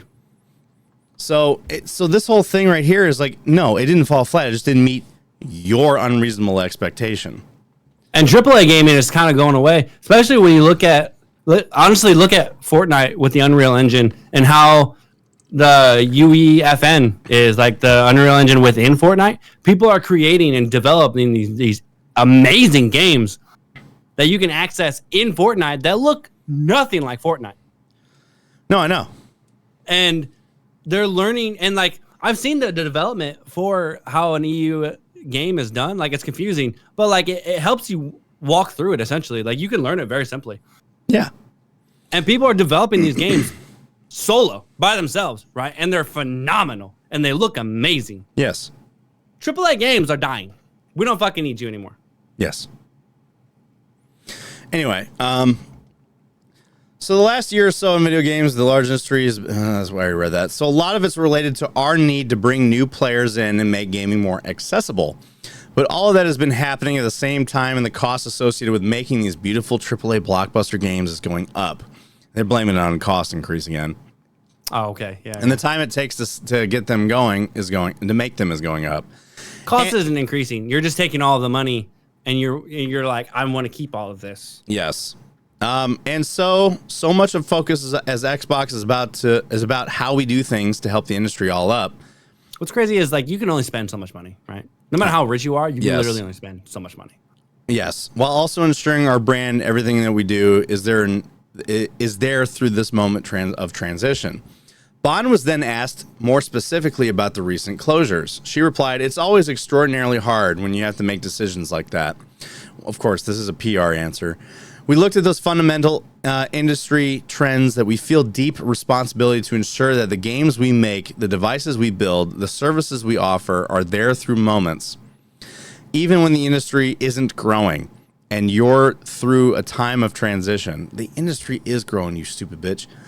The news we announced earlier this week is an outcome of that, and our commitment to make sure that the business is healthy for the long term. She continued, but that said, our commitment to having our own studios working and partners have games large and small, or platform where you can play GTA, you can also play Power World, where you can play Call of Duty, you can also play Pentiment. That doesn't change. And frankly, our commitment to Bethesda and the role it plays as part of Xbox and everything we do. She then pointed to the success of the Fallout TV show before adding, right now for us and our teams, our focus is on the people impacted and doing everything we can to help them through this hard transition. That is bullshit. Next, Bond on the throne of lies. On a throne of lies. So next, Bond was asked directly about the closure of Tango Gameworks, considering the perceived success of the award-winning Hi-Fi Rush. You know, one of the things I really love about the games industry is that it's a creative art form, and it means that the situation and the success for each game and studio is also really unique. There's no one-size-fits-all for us. And so we look at each studio, each game team, and we look at a whole variety of factors when we're faced with sort of making decisions and trade-offs like that. But it all comes back to our long-term commitment and games we create, the devices we build, the services, and ensuring that we're setting ourselves up to be able to deliver on these promises. That is such a non-answer. Right. Oh, it even says, Bond provides a non-answer here, dodging the question. Success may be unique for each game studio, but clearly the success of Hi-Fi Rush was still not enough. Ironically, the interview has gone viral for a camera cut during the interview showing a graph of year-over-year growth of Xbox. She said there's no growth, right? If you look at this growth, these are the last 4 years. Where's the graph? It's okay when you scroll down, I see it. Right above her head. They zoomed out and looked at the graph, right? Sure, has it dropped in the last 2 years? Yes. But look at the amount of fucking growth. Look at the growth over the past 4 years. That's after 2020. Yes, this is 2021, 2, 3, 4. Or actually, no, 2020, 21, 22, 23. I can't see what years this was. But yes. So it's because you can't have 2024. So it's got to be 2023, 2022, 2021, so this is, and then 2020. So 2020 was the first massive year. Right. So like these last 4 years have seen insane amounts of growth compared to everything else. In fact, sustained me, honestly. If you look back in the fucking 2017, there was actually it went down, right? There was no growth. None. Right? So like it was negative equity. You got 2019, 18, 17, 2016. 2016 was a rough year for Xbox from the looks of it, but like everything else, it was just skyrocketing. Obviously 2020, the gaming industry as a whole skyrocketed. But what you can see is it sustained itself, especially if you look at 22 and 23. Those are like the key years because that's like really after COVID like kind of went away or like we just stopped caring about it, right? And like 2023, I would say is the first fully normal year, technically, I would say. It's still fucking high as shit. Yeah, it just okay, so the last 2 years dropped a little bit, right? And it's still high. It's like the highest they've ever been. When you look at it compared to 2019, like massive growth. The jump from 2019 to 2020, and I think that has to do with the Xbox One. Well, you also got to think because more people were at home. Yes. And gaming, right? Right. So like that's why I don't count 20 for gaming itself. I don't count 2020 because of the sheer mass amount of people that were just playing games. Even still, that's still growth, right? Well, technically yes, but I mean that's like it's an anomaly growth that you can't truly count. I think so. In my opinion. So if you look at this graph, right, I think she's basing this lack of growth just on these last 2 years where it's gone down from where its height was. Yeah, I think so. She's talking because it hasn't gone up. So she's saying it hasn't grown. Oh, we're seeing a decline. Like, okay, yeah, but the decline isn't nearly as bad as what it used to be. Yeah. And it's not really a decline, like you're still making a shit ton of fucking money. Yeah. So it's crazy. This is why everyone's like, you're an idiot. Like, it's funny because like with that greedy corporate fuck. It's essentially that's what it is. I don't want to continue with this article anymore because it's pissing me off. And there's really nothing else left to say about it, honestly. But that's really what it is. Like she just said, like, oh, the growth isn't where it needs to be right now. We're seeing, there's lack of growth in places, and it's like. And then you look at what it's been for the last 4 years, and it's crazy. It's absolutely crazy compared to where it used to be. The growth is astronomical. And to say that it makes me think of the time when the fucking Nintendo CEO took a pay cut to make sure that people didn't get laid off. and it worked. You know, like companies that like where the CEO takes a cut so that he doesn't have to get rid of people. But the truth is, because of these AAA studios and these publishers, what they do is they hire mass amounts of people, right, to get things cranking. And then when they're done, they get rid of them. And then they rinse and repeat for years, year after year after year. That's the problem with it. Anyway, we're moving on. We're going to talk about Valve and their dog shit game. If Deadlock is real, the visionary Valve we once knew is gone for good. With Half-Life, Counter-Strike, Left 4 Dead, and Portal, Valve transformed mainstream games. But Deadlock sounds like the legacy's hard end. So Didn't Portal have a sequel? Portal 2? Yeah, I think it did. Okay. So right away, this whole argument comes with a big caveat. One that needs to be made clear immediately and up top. Despite hints, rumors, and speculation, even some leaked screenshots, there's no saying for sure that Deadlock, supposedly a 6v6 competitive first-person shooter in the vein of Overwatch, really is the next game from Valve. Similarly, we don't know that Deadlock actually plays like or is like, even if it exists. They don't know. We don't know what it's like, if it's real. It's definitely something, but they don't know for sure if it's Valve. Deadlock will be the next game from Valve. Second, it's exactly the kind of game that everything we've seen and heard about it so far would suggest. A hero-based PvP shooter akin to familiar tentpole releases from Blizzard, Riot, and Respawn. What follows are my personal concerns, or rather disappointments, but also some hopes, if those presumptions turn out to be correct. I'm going to start with the bad. The reason why Valve creating an online FPS game in the fashion of Overwatch 2 at all would feel like an end of the era or some kind of new subterranean level of creative bankruptcy in AAA gaming. I go back to the opening section of Half-Life, those virtually inactive introductory minutes where you're purely looking, listening, and absorbing the atmosphere and tone, particularly in regards of Doom, Quake, and Duke Nukem. The prevailing sentiment of an era that shooters ought to be fast, lean, and deliberately disengaged from any pretenses of story. In retrospect, Valve's method may seem primitive, and in Sledgehammer, this idea of essentially locking the player down and delivering narrative to them by force.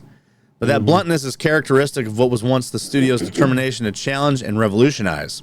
Inbound is the spiritual antipode of Doom's E1M1, a patent and concerted declaration that Valve, Half-Life, and perhaps mainstream shooters in general from now on are going to do things differently. Now this is the Left 4 Dead intro. That's what that fucking video was that I was watching. Across all of Valve's best games, you could find small and large examples not only of ambition to subvert, but also to make that ambition as visible and seditionist as possible. There are exceptions and elements of the character that leave something to be desired, but in the main, AAA gaming had no female protagonists like Half-Life Alyx Vance before 2004 and Half-Life 2. Half-Life Alyx, as everyone says, is like the Half-Life game we never got. Again, there are exceptions, but when I think about humor in video games with the umbrella concept of a funny video game represented before 2007, it was nothing like Portal. I could get a kick out of Postal or Monkey Island, or the more caustic moments of GTA, but it felt like a laugh in those games you already had you already had to be in the games. Whereas Portal, you could give to anyone and they'd find it funny. Did you ever watch Hot Tub Time Machine? Yes. Have you seen the second one? Yes. So Half-Life or Half-Life 2 was one of the main things that like the kid, the one that becomes bald, yeah, or whatever, that kills his dad.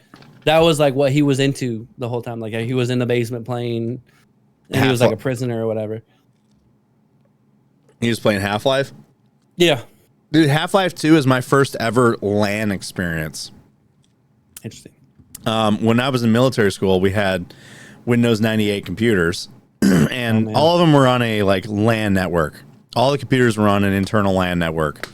And we were able to get Half-Life 2 on our computers. So we'd have LAN matches against each other playing Half-Life. And that was my first like LAN experience. Actually, that's a lie. Halo was. Halo was my first LAN experience. Then it was Half-Life 2. Because Halo came out. When did Halo come out? Like 2002. Well, I think Halo 2 was Oh no, so Half-Life 2 was my first LAN experience, and then Halo. First. Halo was the first Xbox game, because when Xbox came out, Halo was the game. Halo was the thing. Well, I think Halo 2 was more the online version though. Like people played Halo, but Halo 2 really like. Yeah, it started like Xbox Live is the thing. Here's Halo 2. Yeah, well, so let's look at the gamer article that you sent me, because I want to see. I want to show everyone the screenshots of this. 2002 was when Xbox Live first became a thing. Was it 2002? Yeah. So Xbox Live came out in 2002. So oh, that's not the fucking article I wanted to open. So yeah, again, all this shit is alleged, right? So I'm gonna open the gamer article for this that you showed me. So so here's some of the screenshots. Fuck you, ads, go away. So some of the screenshots. So since testers started sharing deadlock screenshots all over the place, here's one that I can verify featuring one of the heroes called Grey Talon. So we're gonna go into Twitter, also known as X. No one ever calls it Twitter. So which gamer article? Oh, the Valve one. Oh yeah. So I'm looking at it right now. Grey Talon. Here's like hero shooter. Ew, this does look kind of weird.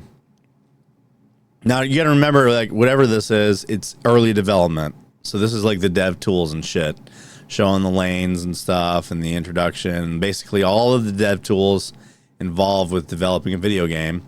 Very, very rough. But it's something. It is a thing. Who's making it? I don't know. I really can't tell you because I don't have the answer to that. But it does look like they're trying to make Overwatch. It really does.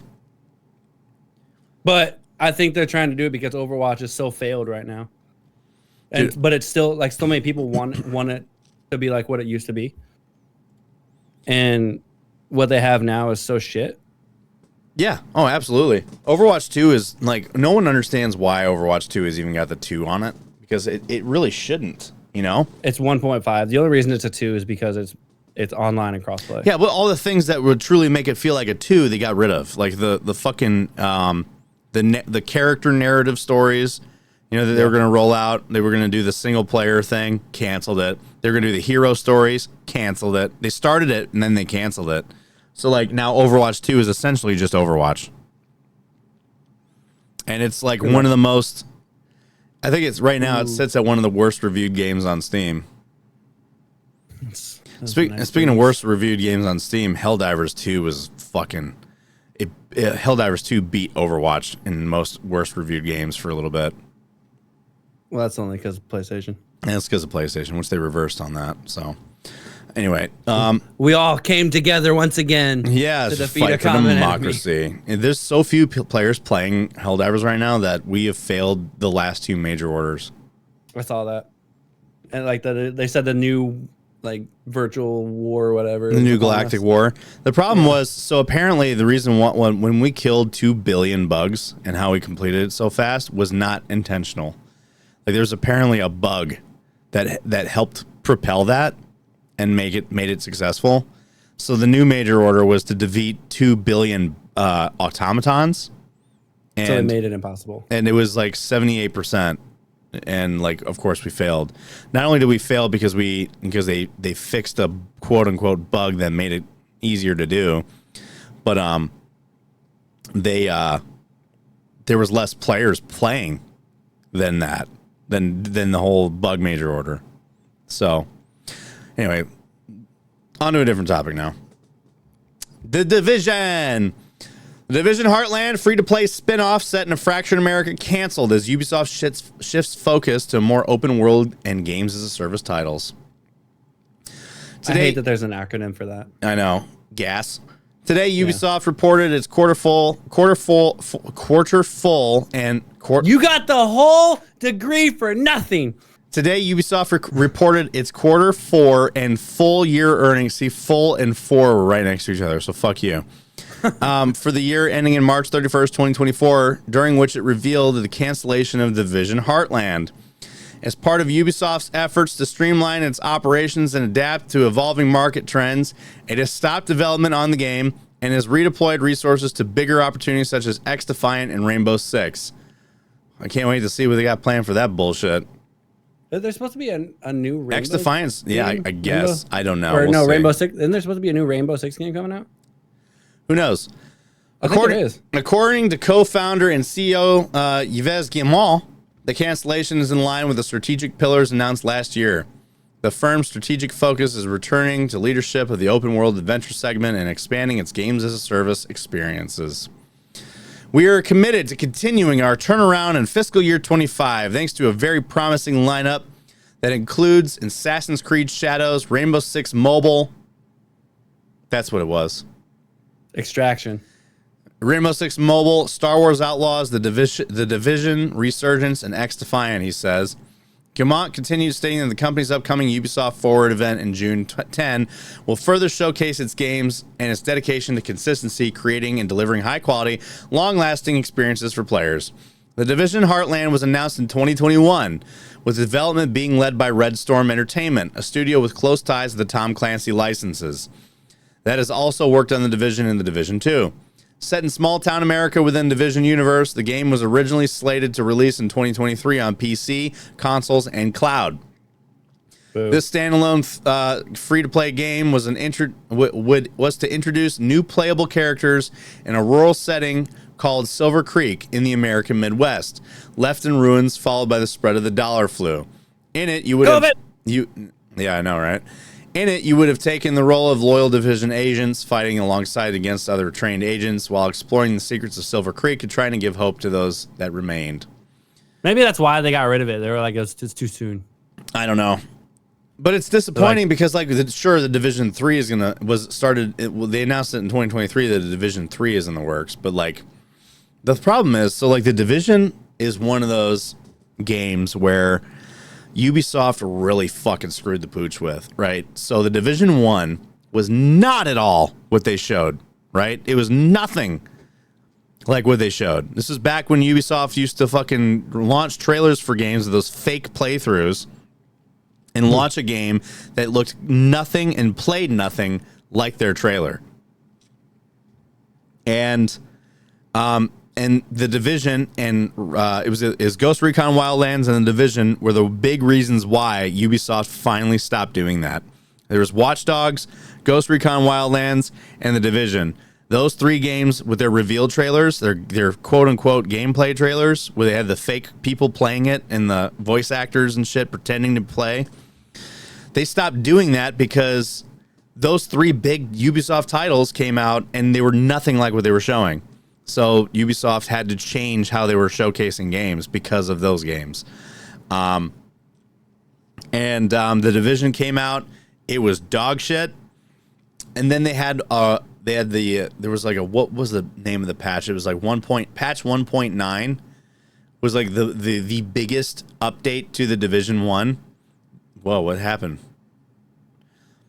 So the biggest update to the Division 1, and it basically overhauled the game to where people were flocking back to it because Destiny 2 came out and Destiny 2 flopped.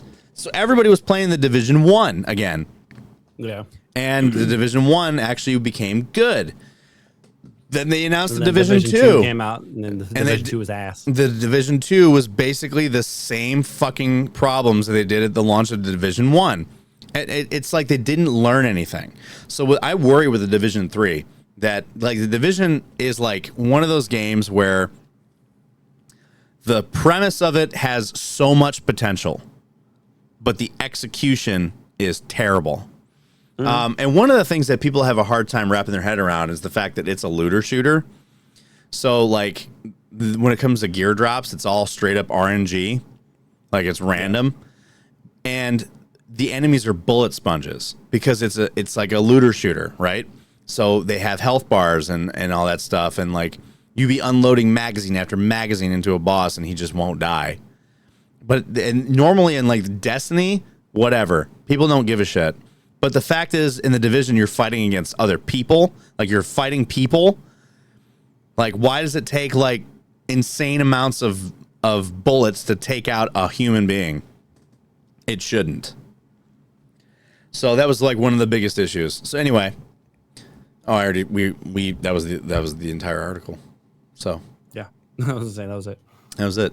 That's enough of gaming. Let's get into the shit that you're really here for. Military news. So, terminally ill vet gets the wish to jerk it one last time in Iraq. American hero can only orgasm at 105 degrees amidst the smell of blue fluid. That's how I do it right there. So in Washington, D.C., in a heartwarming tale of determination. Wait. What? So when I was in ITX or CAX out in 29 Palms, we used to have this set of porta shitters that were designated as the jerk off shitters, right? Because they were off in Tent City. They were a bit of a walk from where the hooches were. But Tent City was where the reservists go. And the reservists don't get there till like basically at the end of when the active duty training is. Some of it kind of carries over to like you're just waiting for your fucking ride and you're playing back. But those were the jerk off shitters, which were also ruined. Once the reservists got there and they started shitting in them, we're like, great. Great, we can't crank out in this now. Yeah. So, but everyone knew. Like if you were going over there and you were passing someone, he just got finished, you were going to jerk off.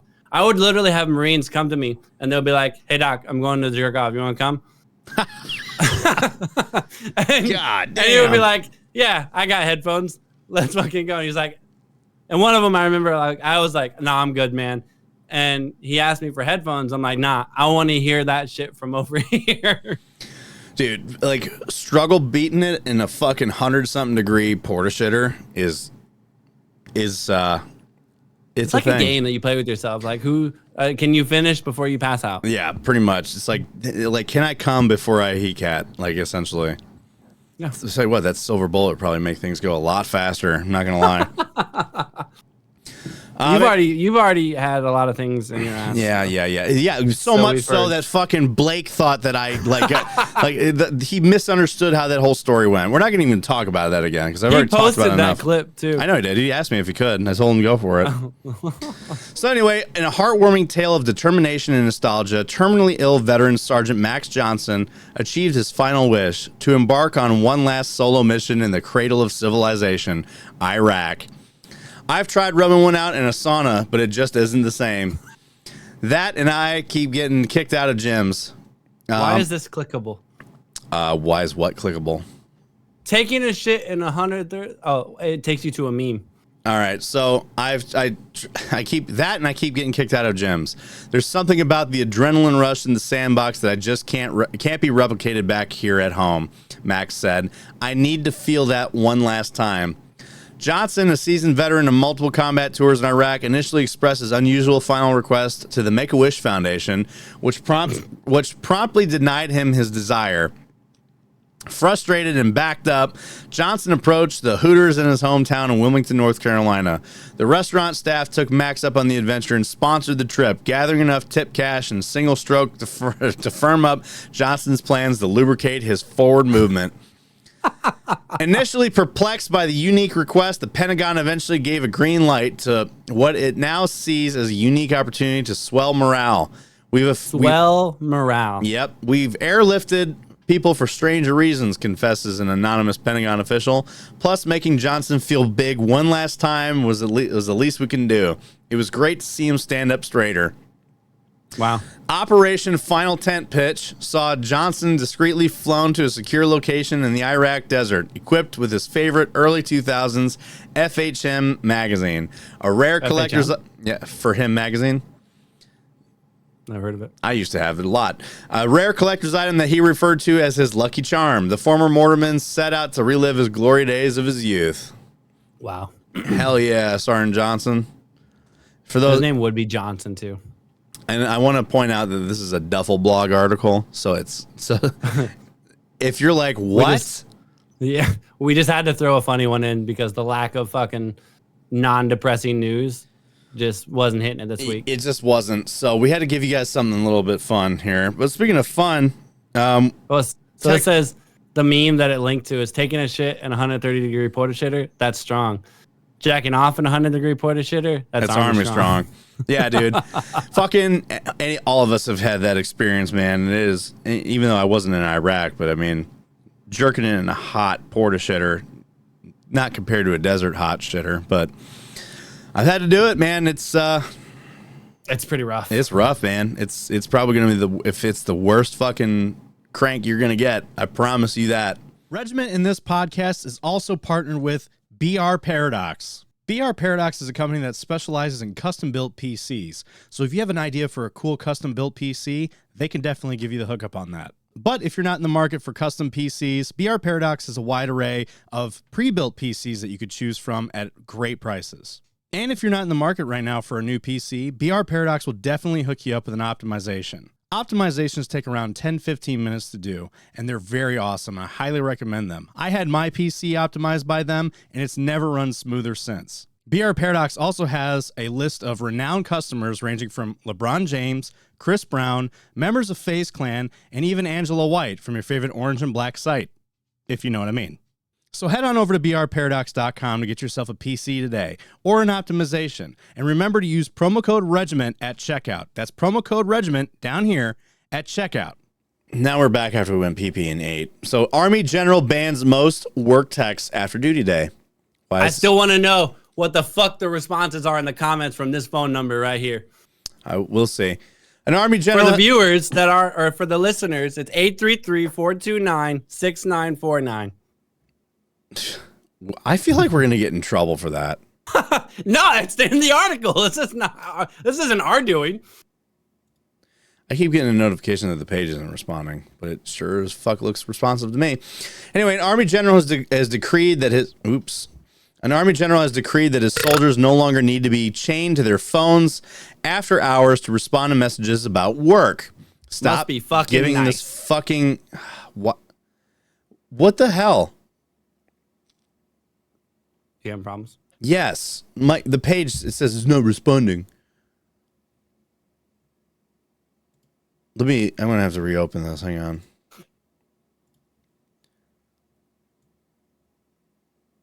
I really want more of that. That was delicious. It's because the fucking ads weren't showing.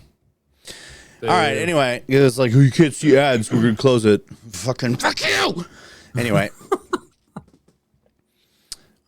Army Major General David S. Doyle, commanding general of the 4th Infantry Division at Fort Carson, Colorado, has created a safe harbor during which managers cannot send soldiers work-related texts, chats, or messages outside of active mission requirements. Doyle wrote in an April 22nd policy letter.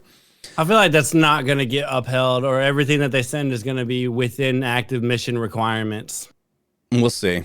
We will see. The moratorium on work-related messages starts 1 hour past the end of the duty day and lasts until 1 hour prior to the start of the next duty day, according to the policy letter, which was shared on Reddit. Every effort should be made to avoid texting or messaging others that are not still on duty before 0500 or after 1800 local time, Doyle wrote on the memo. This rule does not apply to personal messaging. For example, it does not prohibit communication of personal related information such as unit basketball tournament at 1500 tomorrow or three tickets left for the football game. These are weird examples, dude. Yeah. I think it's to get the point across. Right. Of like specifically not work related. Yes. So this rule also does not prohibit messages related to life, health, or safety. Doyle also instructed his soldiers to make every effort to avoid using personal cell phones during official work-related meetings and unit training, which he described as an unnecessary distraction from mission focus. He directed units to a designated place where cell phones will be held for the duration of meetings. Interesting. Eliminating distraction will assist our leaders on focusing on the mission, training event, and our soldiers, Doyle wrote. Exceptions to this rule may be granted by the most senior ranking member of the meeting in the case-by-case basis. Oh, dude. So on the underway, one of my favorite things about deployment is like you can't use your cell phone, right? We don't have any service. So you actually have to have real human interactions, kind of like the podcast, right? Mm-hmm. I enjoy real human interaction, real conversations, like playing games with people old school. Like it's nice. No one's on their fucking phone, right? If you're using your phone, it's usually maybe for like music or something. Or taking or pictures. Like picking a new song. Yeah, taking a picture. Like they're on their phone. If they're on their phone, they're either reading, authorized pictures, not OPSEC violating kind. Yeah, facts. They're either reading like the Kindle app or something.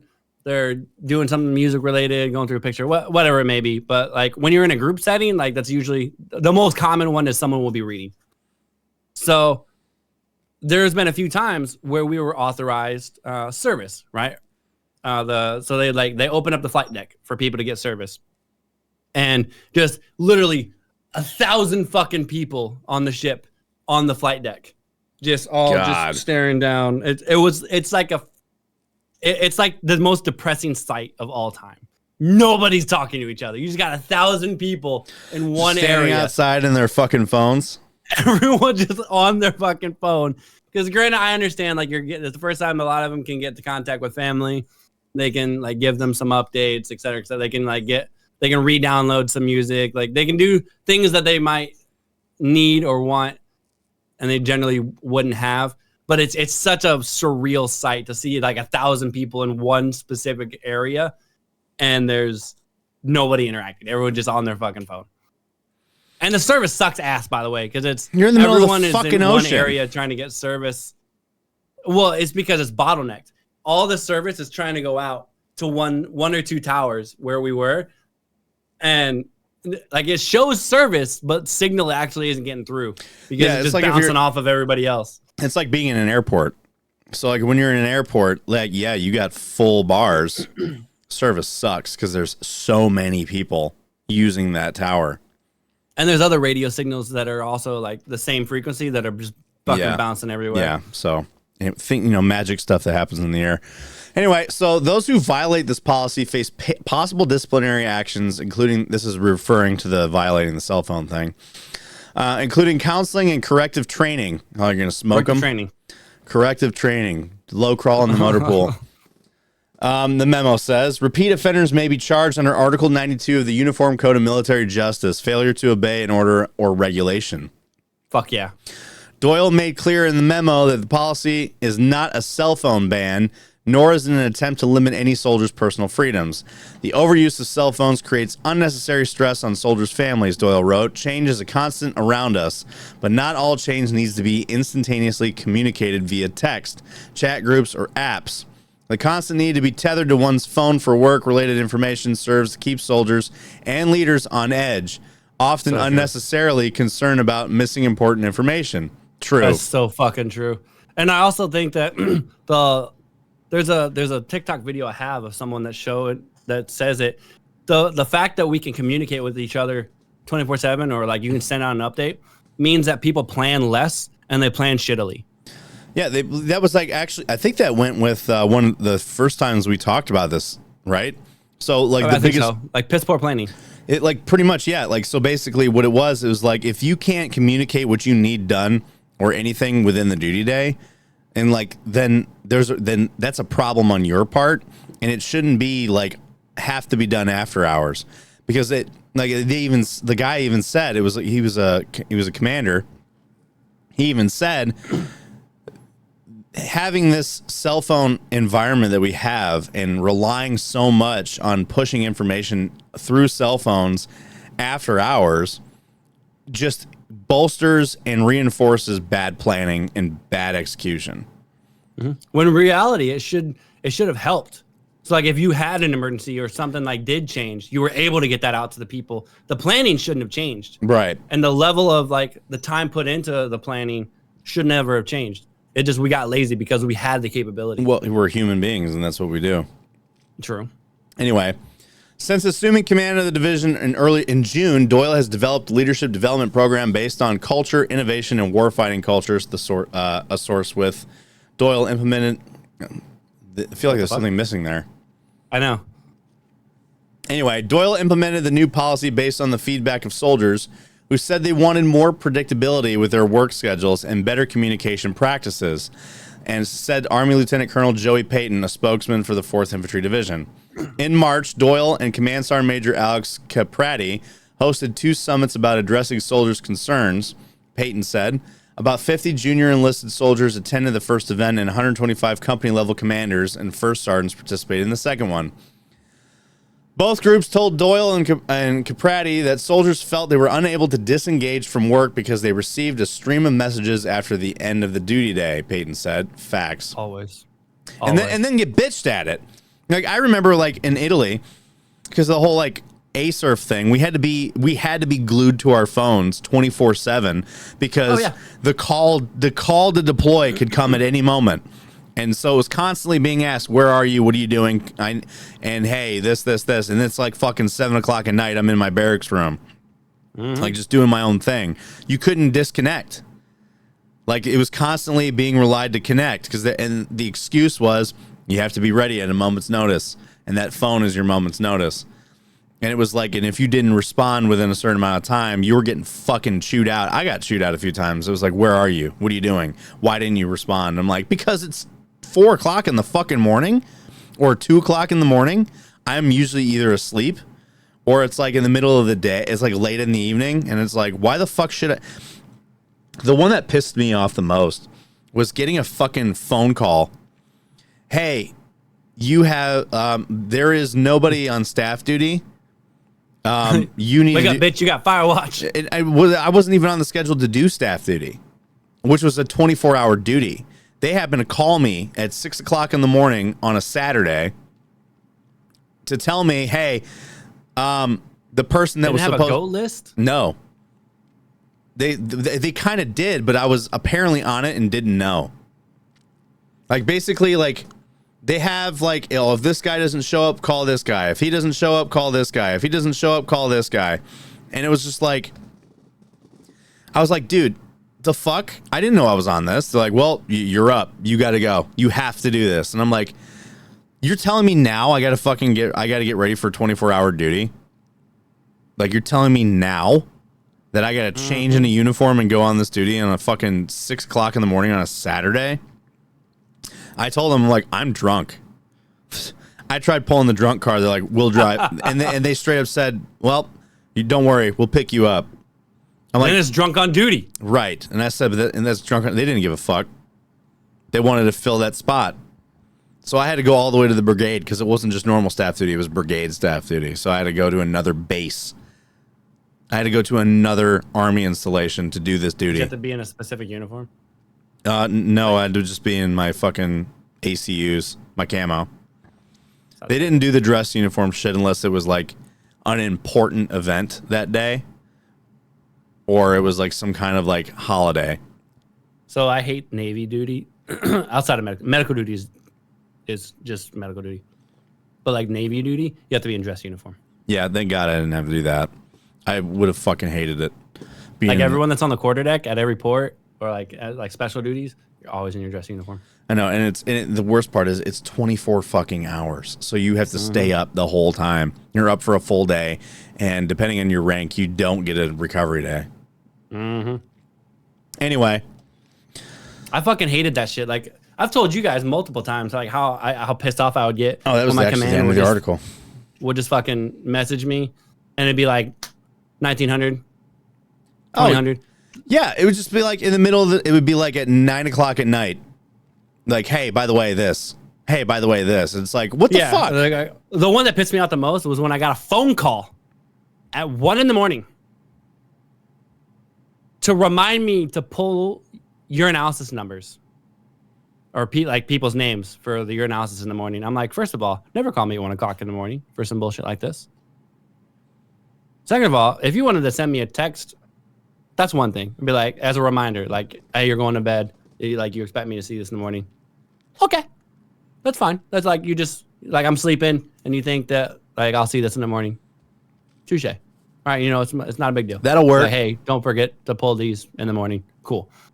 Fucking call me at 1 in the morning, bitch.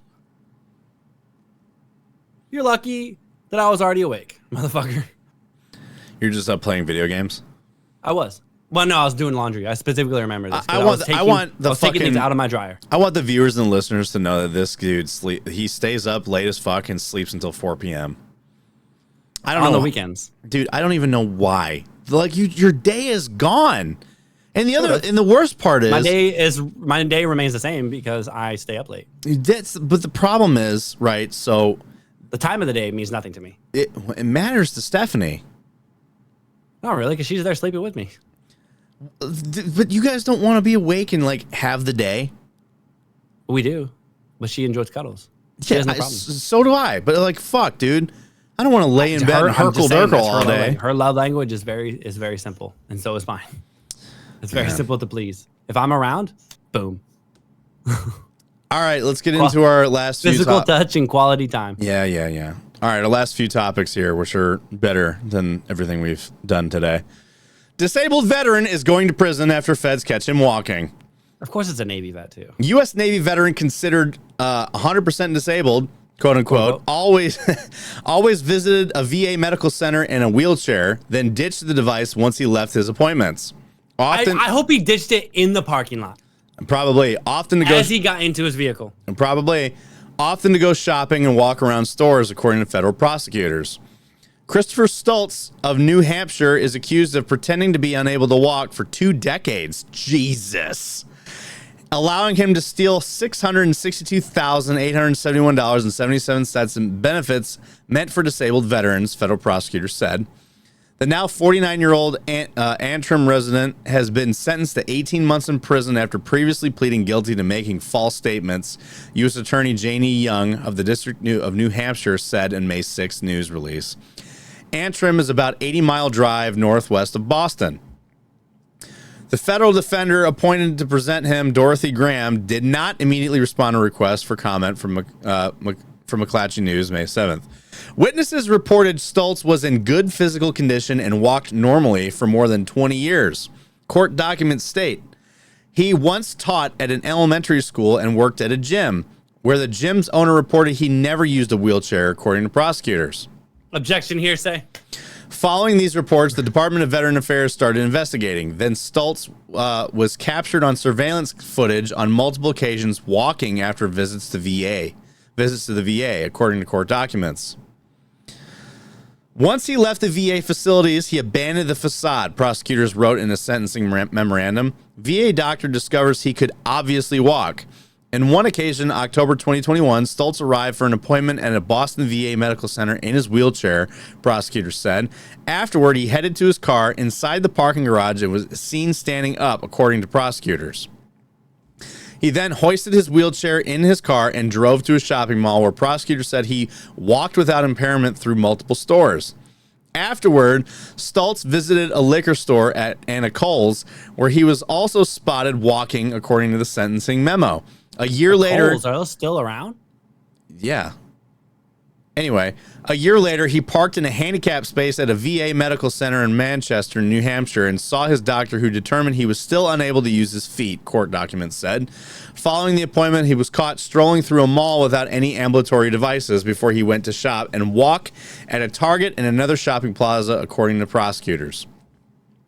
After being shown surveillance footage, his VA physicians said Stultz could obviously walk. Well, he can obviously walk.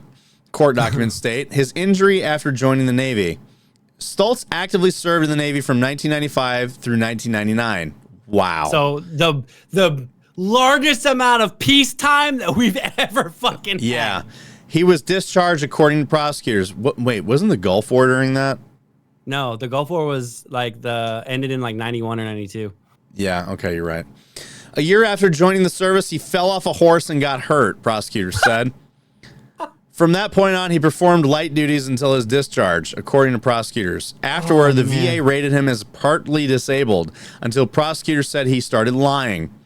And by 2003, Stultz maintained he couldn't use his feet and was rated at 100% disabled by the VA, according to prosecutors. And here I am. I can't even fucking get my back to be more than 10%. Like, I was reduced recently, by the way.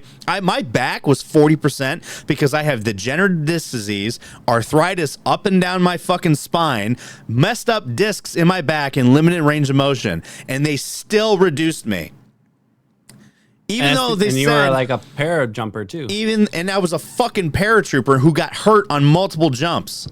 And that's what was pisses it documented? Did you go to medical? Yes. Yes, I went to medical. It was documented, and they refused to give me an MRI when I was in. They just put me through physical therapy, and I said it didn't help. And they said, it's all in your head. That's what they fucking told. They said that your pain is psychological. It's all in your head. And even Did though they give you a mental health consult for that? what? No. Oh, see, they're already failing. And Did they even say it's in your head? That's why me and my VSO are me and my VSO are doing a failure to assist because they reduced me. Because it was like, hey, I got fucked up when I was in. My back is permanently fucked up. I have degenerative disc disease as well as fucking arthritis and limited range of motion, which you stated in this paragraph where you talked about reducing me, and then still decided that my fucking that issue I have doesn't qualify for 40% anymore. That's bullshit. Meanwhile, dude over here is faking that he can't fucking walk. And they don't even question it. This is the second time that I've seen the amount of fucking tests that you can do to prove to this, determine this. Yes. To determine this is so astronomical. Like that just shows the VA is not doing it. No, it's not. It's doing a fucking terrible job at evaluating people because like this man was getting almost $5,000 a month. Yeah, I know because the 100% and let's get into it. So in February of that year, he received $2,994 in monthly disability benefits that steadily increased. In 2021, he was collecting $4,700 a month in the sentencing memo says.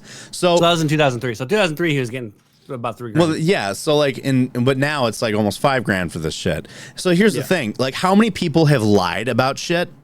Oh yeah, people do it all the time. Like me and Blake just did an article where a guy lied about being a fucking POW in Iraq. Wow. And was like trying to get a rating increased, and they figured out he was lying. But then there was another guy that you and I even talked about where he faked it, where he was like he was in good physical condition, but he was acting like he couldn't fucking walk and shit. And they're like, "Well, why are you in good shape?" He's like, "Genetics." Genetics. Do you remember this? No. He was saying genetics is why he was in good physical condition, like he was, and then he got caught because he was in a fucking bodybuilding competition. And these dudes are straight up lying, and the VA doesn't even question it the first time around. Meanwhile, I'm over here and I'm like, hey, I'm pretty fucking banged up, and they think I'm lying and they want to reduce me. You know what's crazy is the mental health stuff right now. Like, they don't even question that shit because it's such a hot topic. Bullshit, they don't question it. They keep telling me that it's not service-connected. Depends on what it is. I told them depression, anxiety, moral injury. They'll question that. But if it's like PTSD, military sexual trauma, they will never question that shit. Oh, I know. That's why I'm trying to get the whole PTSD thing thrown at it, too. Because it's like, hey, I have trauma from this. Okay. So, like, it's just like, this is bullshit. Like, I have to fucking prove crazy. I have to prove everything. Like, not even just prove, but even when I do prove, it's still like, nah. Yeah, because they operate off of proof. They operate off of proof, but even if you give them the proof, they still say no. A lot of times, yeah. And it's like, but then these motherfuckers barely show any proof, and they get it. Pre-existing condition. It doesn't make sense to me. So because it was believed that he couldn't use both feet, Stoltz was awarded nearly $190,000 from the VA's Automobile Adaptive Equipment Program, according to prosecutors. What the fuck? He basically got a fucking he got equipment for his vehicle for like wheelchairs and shit. This allowed him to purchase cars designated to help mobility impaired veterans, prosecutors said. However, he's accused of selling the cars in exchange for cash, according to prosecutors. Disease forgery defense. Ahead of sentencing, prosecutors said forensic psychology evaluation was used as a major part of Stoltz's defense. Get the fuck out of here. In citing the 5th edition of the Diagnostic Statistical Manual of Mental Disorders, a doctor determined that he met the criteria for factitious disorder, according to a sentencing memo submitted by his defense counsel. Factitious disorder is often disease forgery for the sake of forgery itself, coupled with concomitant benefits of being ill that may include nurturing, attention, sympathy, and lenience from others, the doctor concluded. In the sentencing memo, Graham wrote that while the disorder does not excuse Stoltz's criminal responsibility, it does provide context to his behavior and provides an explanation rooted in conduct motivated by forces other than malicious greed. However, prosecutors argue that this wasn't enough to support his defense. What that basically gives him is an excuse to lie. It's giving like a lot of veterans the excuse to lie because it gets them just the desired attention and sympathy that they so need. Yeah. Fuck out of here. He only sought nurturing attention, sympathy, and lenience from the VA and ultimately obtained over $660,000 in benefits through his lies, prosecutors wrote in their sentencing memo. Like many white-collar defendants, he has a loving family and supportive friends, but despite having it all, he still chose to commit this crime. I feel like that's a bit of a racist statement. Yeah. As part of his sentencing, Stultz must pay $662,871.77 in restitution, according to prosecutors.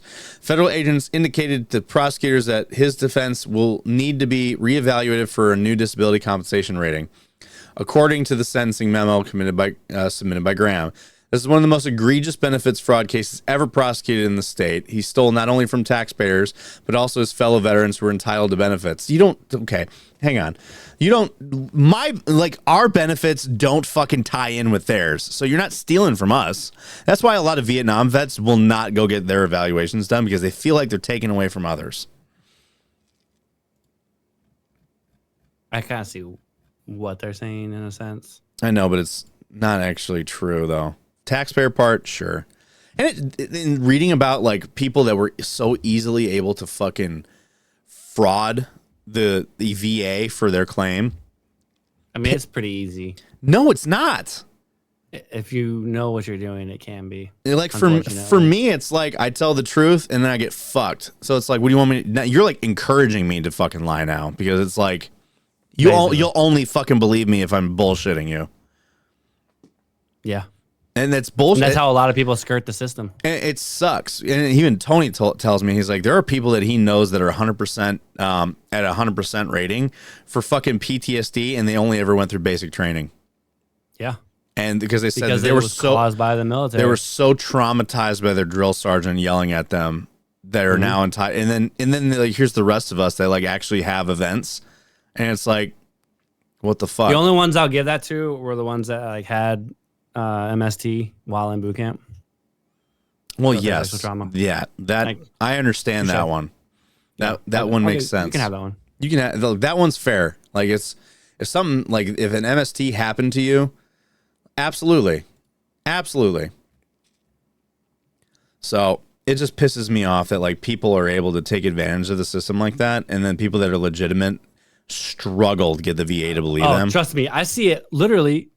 Well, not as much now that I'm deployed and actually seeing like regular mental health, but like in the rear, most of the mental health that we see, or at least that I unfortunately see where I'm at, and like especially at boot camp, was just people either bullshitters or people that I knew what they were trying to do. They were trying to get shit documented or get quote unquote something documented or get it written a certain way to be able to get some type of compensation. And I see it literally all the time. Like our patients. And the fucked up thing is, one of the things you can go out into a civilian world, in the civilian sector, and get a diagnosis, because civilians will just throw out a diagnosis, not knowing that like it actually has a big problem in the military. Like some people will just throw out bipolar, right? Mm-hmm. And if you get a bipolar diagnosis while in the military, that's damn near 100%. And afterwards, that means like that one, you've had a diagnosis by a legitimate provider while you're in the military with that. So that creates a problem for the military, because then they have to go through, and then you have to get evaluated. And like, it's hard to take something away once it's been diagnosed. Yeah. And the worst part is like, there's a lot of places that like, there's two things that stop people from seeing somebody to get like a mental health thing. One, they are afraid of the stigma. Their unit making them feel like shitbags for it and making them feel stupid for it. Two, the actual installation doesn't have anything to help you with. My case, do you want to talk to a chaplain? No, I want to talk to a therapist or a psychiatrist. Well, we don't have that. They're a psychotherapist. It says psycho the rapist. Well, it's like, even then, it's just like they wanted me to talk to a chaplain. I'm like, no, because that's not an actual mental health provider. For starters, some of them are. Not all of them are. Ours definitely wasn't. Oh, I said some of them are. Yes, some of them can be, but the majority of them are not. So it's like, I don't want to talk to a chaplain because the chaplain is not a fucking doctor. He can't diagnose me. He can't take notes of what I'm talking to him about. You know? Some people don't want that though. That's why they usually, or most people I would say don't want that. That's why they suggest that first. What? or recommend that first. A lot of people don't want the documentation. Well, yeah, because they don't want you to have that documentation. Because it's also, they think that it's hindering for their career. Well, yeah, that too. So it's like, but I did ask them, like, I want to talk to a therapist. They're like, well, right now, chaplain's your only option. And I was like, I don't want to talk to a chaplain. And then they looked at it like, you denied care. I'm like, that wasn't care. That was talking to a chaplain. It's not the same thing. I don't know. I'm going to talk to my therapist about this later. Anyway, so U.S. soldier detained in Russia after meeting a woman who claims to be his wife. Didn't you say that he was with his wife earlier? No, we'll get to that in a second. So, U.S. soldier was detained on criminal charges in eastern Russia after he flew there from South Korea without official authorization. We better not fucking trade for his dumb ass either. We probably will. The Army said that the soldier was supposed to be on his way to Fort Cavazos in Texas after receiving orders from his latest assignment, the 8th Army at Camp Humphreys in South Korea. Staff Sergeant Gordon Black, 34, signed out on leave after processing out of the 8th Army on April 10th and flew from South Korea's Incheon Airport to Vladivostok, Russia, via China. So he was supposed to go to Texas. He was PCSing. He was PCSing or getting out? It looked like okay, so it says right here, he was supposed to be on the way to Fort Cavazos in Texas after receiving orders from his latest assignment. Gotcha. So he was supposed to PCS. He was on PCS leave. So instead of going there, he decided to reroute his ass to yeah. So because he's got to go to China for that because we don't have anything that goes directly to Russia anymore. So he had to fucking go to China to fly to Russia. So Black did not request official clearance, and DOD did not authorize his travel to China and Russia, Army spokeswoman Cynthia Smith said. There's no evidence Black intended to remain in Russia after his leave ended, she added. So he was planning on just going to go see his boo and come back, and that didn't work out. You're going to get laid. So you can get laid anywhere, my guy. The U.S. Embassy in Moscow was informed that Black had been arrested on May 2nd for the theft of personal property, according to Bloomberg. His mother, who knows if that's actually true? They could have just said, oh, you're a U.S. soldier? Come here. We've got the gulag for you.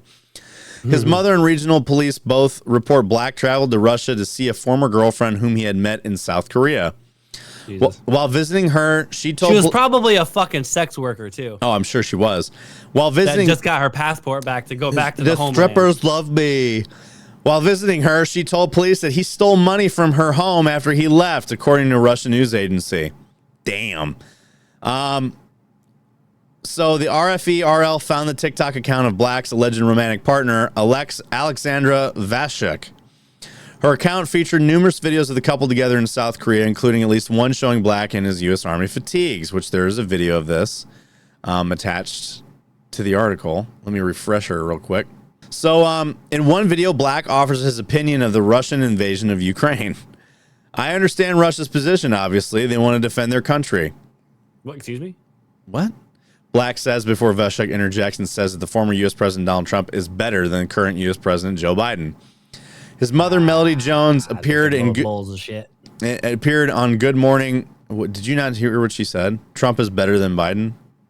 Well, quote unquote is better. Well, yeah, it's just like one bowl of shit smells different than the other bowl of shit. Facts. His mother, Melody Jones, appeared on Good Morning America and claims that her son told her Russian woman was deported to Russia from South Korea after they allegedly got into a dispute in the fall of 2023. She also claims her son told her he was questioned by authorities at the airport for 9 hours upon arrival in Russia. I knew something was going to happen, Jones said. It's just hard being a mom and being in that situation, Jones added. Not being able to touch him, I hug him and tell him it will be okay. According to ABC, the State Department official confirmed that the U.S. Embassy in Moscow is seeking to gain access to the detained soldier, but is not yet been allowed to meet with him. They also said the soldier is being held in pretrial detention through July 1st, and that deadline is likely to be extended. He gonna die. No, that's North Korea. They're not gonna let him die. You understand, like the shitstorm that would cause if he did?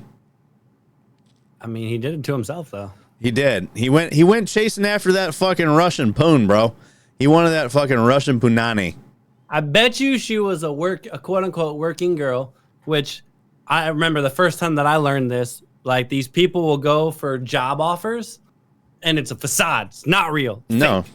No. They'll get there, and then they'll take their passport, and they'll be like, "You're gonna be a fucking hoe. Oh, I found the video. Go suck that dick, and you'll make enough money, and you'll get your passport back." And it's such an astronomically high amount of money that like it's almost unattainable for a lot of them. Here's the video. But like after a while, they can get their passport back, and then they go back. Yeah. All right, here's the video. Я тут пришла домой, а тут какой-то пиндос. Чё за нафиг? Кто ты? Кто ты, человек? Does he speak Russian too? Maybe he learned. Господи. He's a staff sergeant. Look at his recruiter badge. Всё вроде. Так. He's a recruiter too. Вот это. He's a recruiter in North Korea. South Korea, dude. So whatever, South Korea, same, but different. This is what his Russian girlfriend looks like. Is she hot? Yeah, she's pretty hot. Send me the link. It's in the article. It's literally at the top of the article. It's in the top. No, it's not. Not for me. All right, fine. Hang on. Let me share it with you. I don't even know what she's saying. Здравствуйте, добрый вечер. Я думаю, здравствуйте, добрый вечер. I mean, she's fuckable, but she's fuckable. Nar, what is this? So there's an actual and this is to show you how fucking crazy Russian chicks are. Cause she not only she reported him for fucking stealing from her to get him arrested. I almost wonder if he like showed up. He's like, baby, babushka, it's me. babushka. And it's like, why are you here? Get out of my country, you slobby boy. And just like, you American pig. And like, I almost feel like this was like an unwanted visit. I fucked you for money. Go away. Yeah, pretty much. Like it was one of those things where like she was just using him. And now that she's back in Russia, she's living her life. She loves me. It's not the money I'm giving her. There's a real connection there. Yeah, fucking these poor fucking lonely bastards. Anyway, so she's crazy, and here's why. Girlfriend of U.S. soldier arrested in Russia allegedly stabbed him during a video call. I like how they're still calling her his girlfriend. I know. New details have emerged regarding the arrest and the detainment of U.S. Army soldier in Russia, painting a grim picture of what was possibly going on behind the scenes. Staff Sergeant Gordon Black, who was stationed in South Korea, made an unexpected video call to his 6-year-old daughter in Texas several months before his arrest in Russia for the alleged assault of his Russian girlfriend. Excuse me? Now there's an assault? I guess. This is new. They didn't talk about that at all. The story is just getting deeper and this deeper. Is what I don't even know where the fuck that came from. So during the call, a violent altercation occurred between Black and his Russian girlfriend, which his wife Megan and daughter witnessed. So he's also married, by the way. Oh, of course he is. He's only married in the same area code or when he's not deployed, apparently. So Megan described the incident, noting that the argument escalated to physical violence, culminating in his girlfriend stabbing him, leaving him bloodied. How are you gonna call your 6-year-old daughter knowing that your wife is gonna be there when you're with your fucking Russian hooker girlfriend? Dude, listen. Fucking lonely soldiers will do some lonely soldier shit. I'm telling you, dude. I'm telling you. They do weird shit. I mean, he's got to be young, right? No, he's 34. He's 6. He's in his 30s. He's 6. So Black, who was stationed... I'm thinking like if he picked up fast, like how Campbell made Sergeant and he was like 20 years old. That's true. Who knows? Black, who was stationed at Camp Humphreys outside of Seoul, was later arrested in Vladivostok, Russia in early May. He's currently held in pretrial confinement facing theft charges stemming from an argument, according to Russian authorities. So she called the cops on him and said he stole from me because of an argument. This chick is nuts. She stabbed him on fucking camera like 6 months prior to this. Is she nuts or is he the nuts one that thinks there's something real going on? This even said. So like, what was it? What did it say? Months before his arrest, he made a video call and he was with his Russian girlfriend, which in that fucking video, him and his girlfriend got into this argument and she fucking stabbed him. This is before he went to Russia. She was still in South Korea. So she's Oh, wow. so they already were like, she's nuts. She's fucking crazy. She stabbed him, by the way. She stabbed That's how him. good. The sex must have been fucking amazing. It's like it must For have been this something. man to be like, I'm disobeying what I'm supposed to do. I'm going to China and then Russia. I'm going to Russia via China. I'm gonna go to the two most blacklisted fucking countries for U.S. personnel to go to chase after some tail, man. Like that's crazy. She must have been phenomenal in bed. Like there's no fucking way. Something. And on top of that, on top of that, several months prior, she stabbed him on camera. That's what I'm saying. Like this bitch stabbed him, and he's like, "But the sex is so good, man." I know. And this tells me she probably fucking lied about him stealing, but because he's a U.S. soldier in Russia, they question none of it. Oh yeah. Because it even said after an argument, stemming from an argument, that's why he's in jail for theft. She reported him for theft after an argument. So she's like, "You want to know what gulag feels like? Yeah, you want to fuck with me?" Like she fucking called the authorities to have him arrested. Oh, yeah. She knows. She knows. She knows. Like you're a U.S. soldier and you're in Russia. Oh yeah, they're taking you away for good. Yeah, you're about to be a political pawn. I like this part of the article. Efforts to reach Black for comments through the Army and the State Department were unsuccessful. He's in jail. What do you? He's in jail in Russia. So Melody Jones, Black's mother, explained to Reuters that her son had followed his girlfriend in Russia despite their tumultuous relationship. That's a bit of she recalled, that's an interesting way to put it. Yeah, she recalled warning the couple about their constant fighting, fearing it would eventually lead to serious harm, which it did. Oh. The incident adds to the challenges faced by the U.S. officials who are already dealing with several high-profile American detentions in Russia. The Pentagon reported that Black had traveled to Russia without Army authorization, violating military rules. During an emotional interview, Megan Black, who is his soon-to-be ex-wife, revealed that they were in the process of finalizing their divorce at the time of Black's arrest.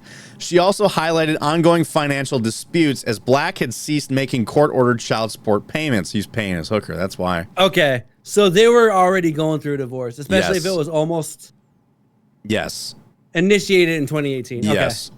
God damn, initiated in 2018. I mean, he was probably stationed in Korea, and they couldn't really go through with it, and then like COVID and all that other bullshit. So anyway. Despite the separation, Megan has been solely responsible for their daughter's care. She initially met Black in 2014 at a bar in Killeen, Texas. I was there. And they quickly developed a relationship. She remembered him as a charming and accepting, despite her speech impediment. Thank you for sharing. However, the relationship deteriorated, and Black initiated divorce proceedings in 2018 after leaving for South Korea. So he wanted to fuck them Korean. He wanted to go. He was going fucking overseas and was like, I want to have my fun. Is exactly what that was. Yep.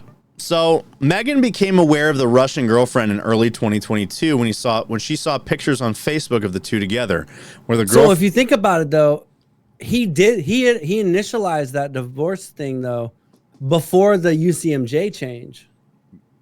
I guess I don't know. So. So before 2019, the UCMJ never had anything. Like if you were going through a divorce, the military only saw you as married or single, right? Yeah. So if you were fucking someone and you were either, whether you're going for a divorce or not, they could still fuck you for it. Yes. Right?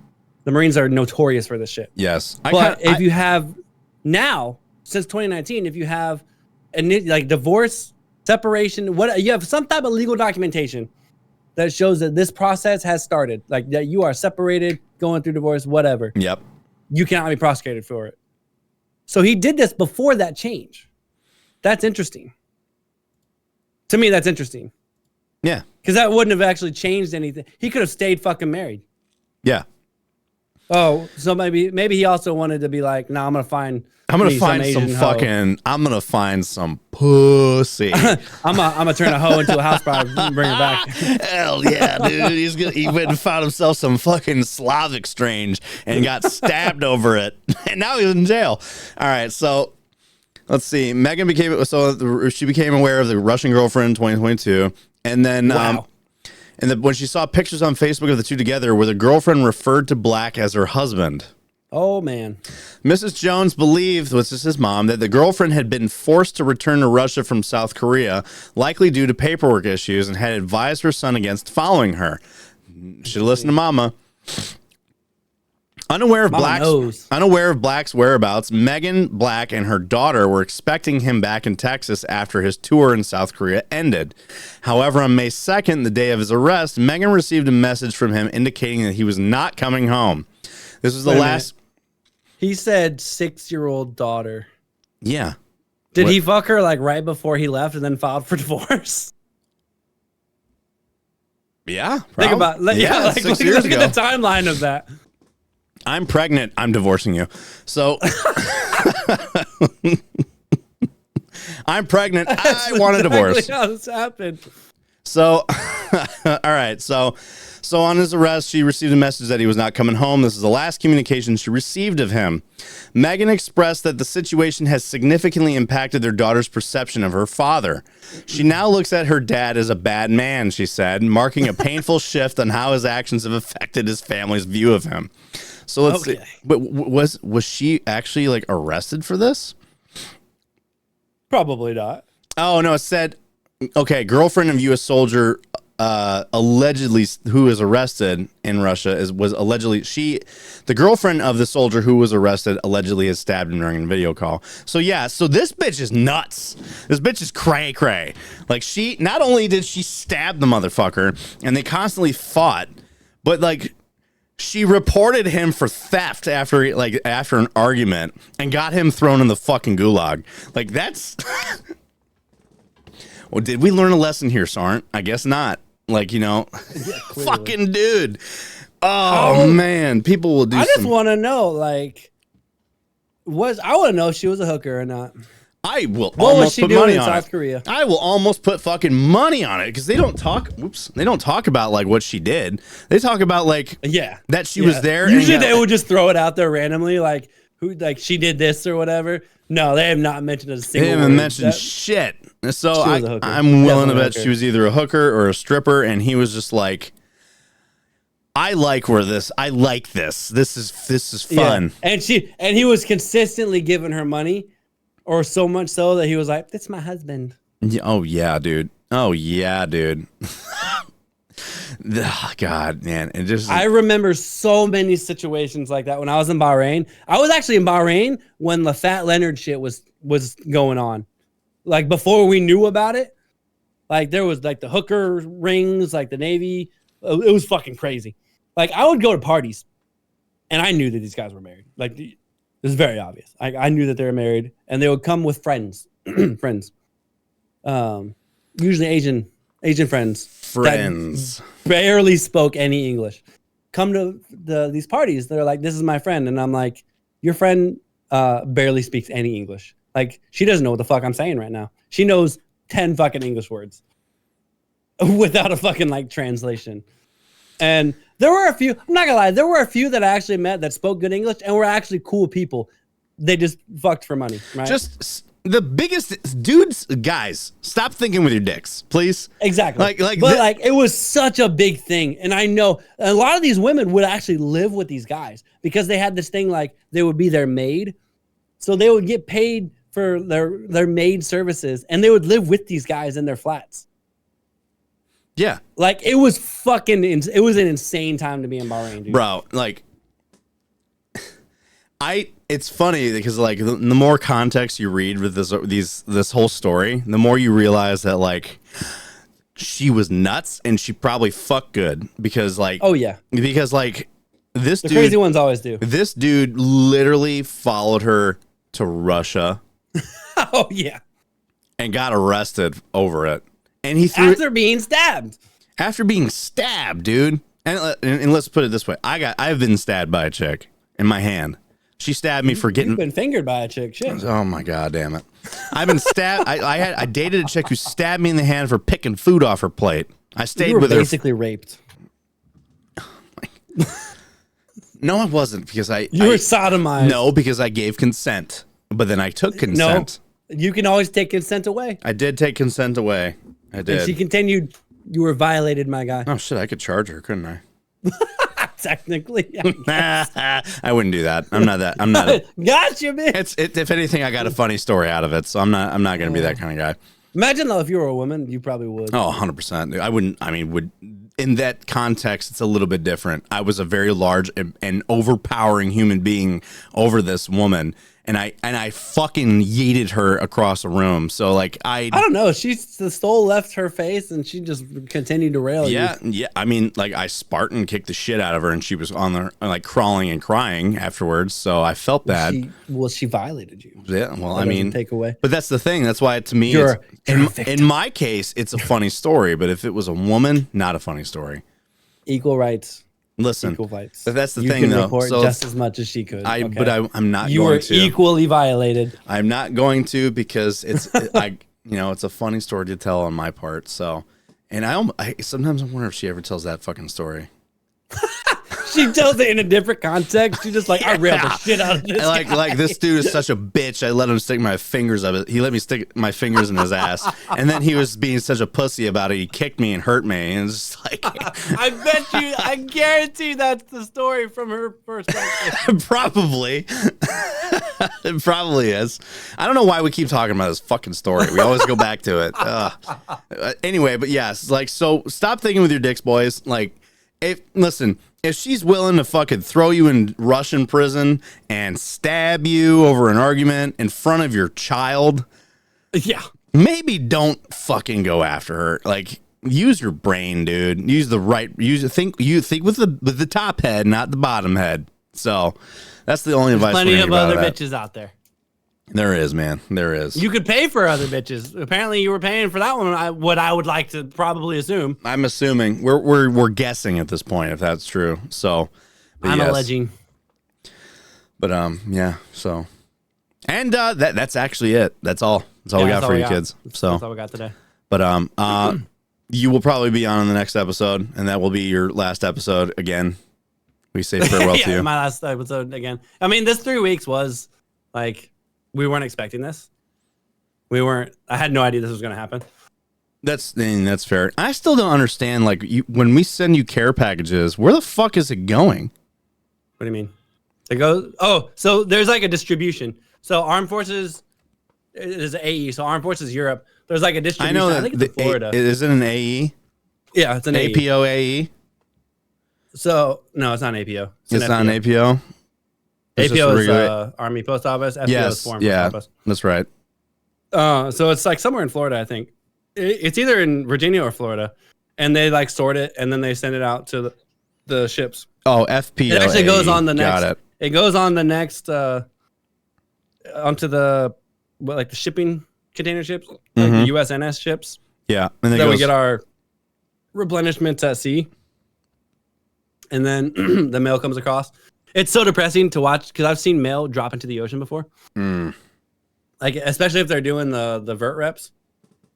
So if they're doing a vert rep, they're taking it on the helicopter and they're bringing it over and then dropping it back down. If they're doing it on the boat from ship to ship, it comes across on like this big ass line. It's just like hovering. Yeah, we were talking about that with Blake before you left. Yeah, it's and how so sketchy depressing. they are. How sketchy those are. Like, it's so fucking sketchy, dude. And it's like the most depressing thing ever. If they're able to recover it, they will. But like, oh man, it's so fucking sad. And it's like, well, because food will get dropped all the time and nobody really cares. But letters are different. Yeah, because that's mail. That's like shit that you either pay for or something that you were waiting on. Or even something important could have been in there. And exactly. So and gone. Well, but they'll send it so that it does come to us. And it's really weird because Amazon, I feel like, knows things that they shouldn't know. Because I ordered something, or Steph ordered something from Amazon. It's like a tactical it's like a pocket knife, but with forks and knives. It's fucking amazing. That I can just wash, and I just put it in my pocket on my belt. And it said it was going to get there at like the 15th of May or 15th of April, something like that. It was like 2 or 3 weeks later. And it came like 2 days after the Amazon said it was going to be there. Cause like they're fucking close. So like Amazon knows the schedule of when we're supposed to get these replenishments. They probably have a secure department for that. I feel like they shouldn't know that information. I really don't think they should either. That's because like it was almost to the day, because Amazon's like, it's gonna be there by this day, and 2 days later it came. Man. So that means that the schedule changed like last minute, and it was just 2 days. Can you imagine being on the flight? Because I remember we were supposed to have it on that day, and it did get changed 2 days later. Can you imagine being so like?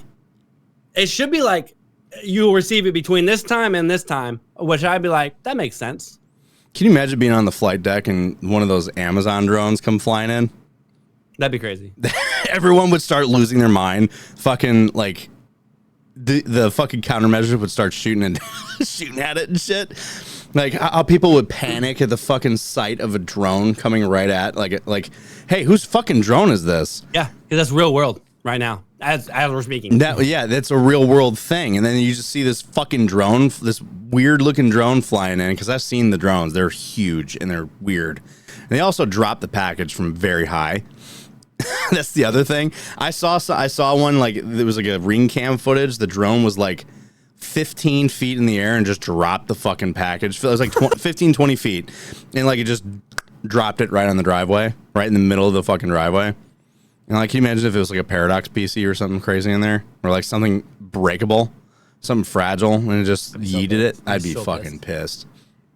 But anyway, so let's wrap this up, dude. We've been going at it for a bit. I want to go spend some time with my wife. Yep, I got some nice home cooked meal, and I got some baked mac and cheese with bacon on top, and some banana pudding. Anyway, guys, thanks for hanging out with us today. It was good to have you back, Doc. We'll have you back for one more episode before we say goodbye to you for an unspecified amount of time again. And watch, your deployment ends up being like unreasonably short and you come back sooner than you expected. No, it wouldn't be short. We'll probably get extended if anything. Hell yeah, dude. You gotta love that. Extensions are the best. We're going to get ice cream. Dude, we had an ice cream social like 2 weeks in, and I was the only one that was like, we actually had we had a conversation about that before you left, ice cream socials, and how it never bodes well. I knew it was going to happen too. My OIC told us about it. He was like, we're going to have an ice cream social today. And you're like, I'm the only one. I like look at him real suspiciously. I'm like, why? And no one else said anything. And our OIC is like, what at the time HM2 is alluding to is like during these types of events, usually preceded by bad news afterwards. And we fucking did get bad news. What was the bad news? There's no holiday routines. We didn't get a single holiday routine. We worked from the day we got out there to the day we fucking got back. See, and like you said, ice cream socials always they're right before they want to fucking hammer that weenie down on you. Like it wasn't an announced thing, but it was preceding bad news. They just didn't necessarily tell us. We just kind of noticed. We're like, hey, we're not getting any fucking holiday routines on Sunday. This shit sucks ass. Can we get like a day? And like holiday routines aren't days off, but they're like unless you're on watch, they're time like you get to sleep in. A down day. Like it's down. It's like a down morning, right? You get to chill. You get to kind of do your thing. Medical doesn't have sick call. Late call. Like, it's a light day, right? None of that bullshit happened. Let's just fucking straight fucking drive everyone into the goddamn ground. Well. And then we had that, so like the ice cream social. I was like, I knew something bad was gonna happen. I'm just like, why? Why are we having an ice cream social? If you end up getting an ice cream social while in deployment and you manage to get some time to text, you gotta fucking text us. You guys have my email. Actually, I'll give you guys my work email because logging in on the shit fucking internet to my personal email is a pain in the ass. I'll email it to you. It'll check your spam folder. Like I'll probably it doesn't go through to my spam folder. All right, well, on my work email. I'll email you from the podcast email, like my podcast email. It just says non-DoD source or whatever. Yeah, so like you'll definitely know it's me. And then you can, in the minute you get if you get an ice cream social, you have to email me. Even if you don't know what the news is afterwards, email me. We just got an ice cream social. And then I'll be like, oh shit, some bad news is coming down for Doc. Let's see what it is. I can't wait to hear about it. Anyway, so, all right, guys, thanks for hanging out with us. We love y'all. We appreciate y'all. And we'll catch you at the next party. Have a good one, ladies and gentlemen. Bye. Bye.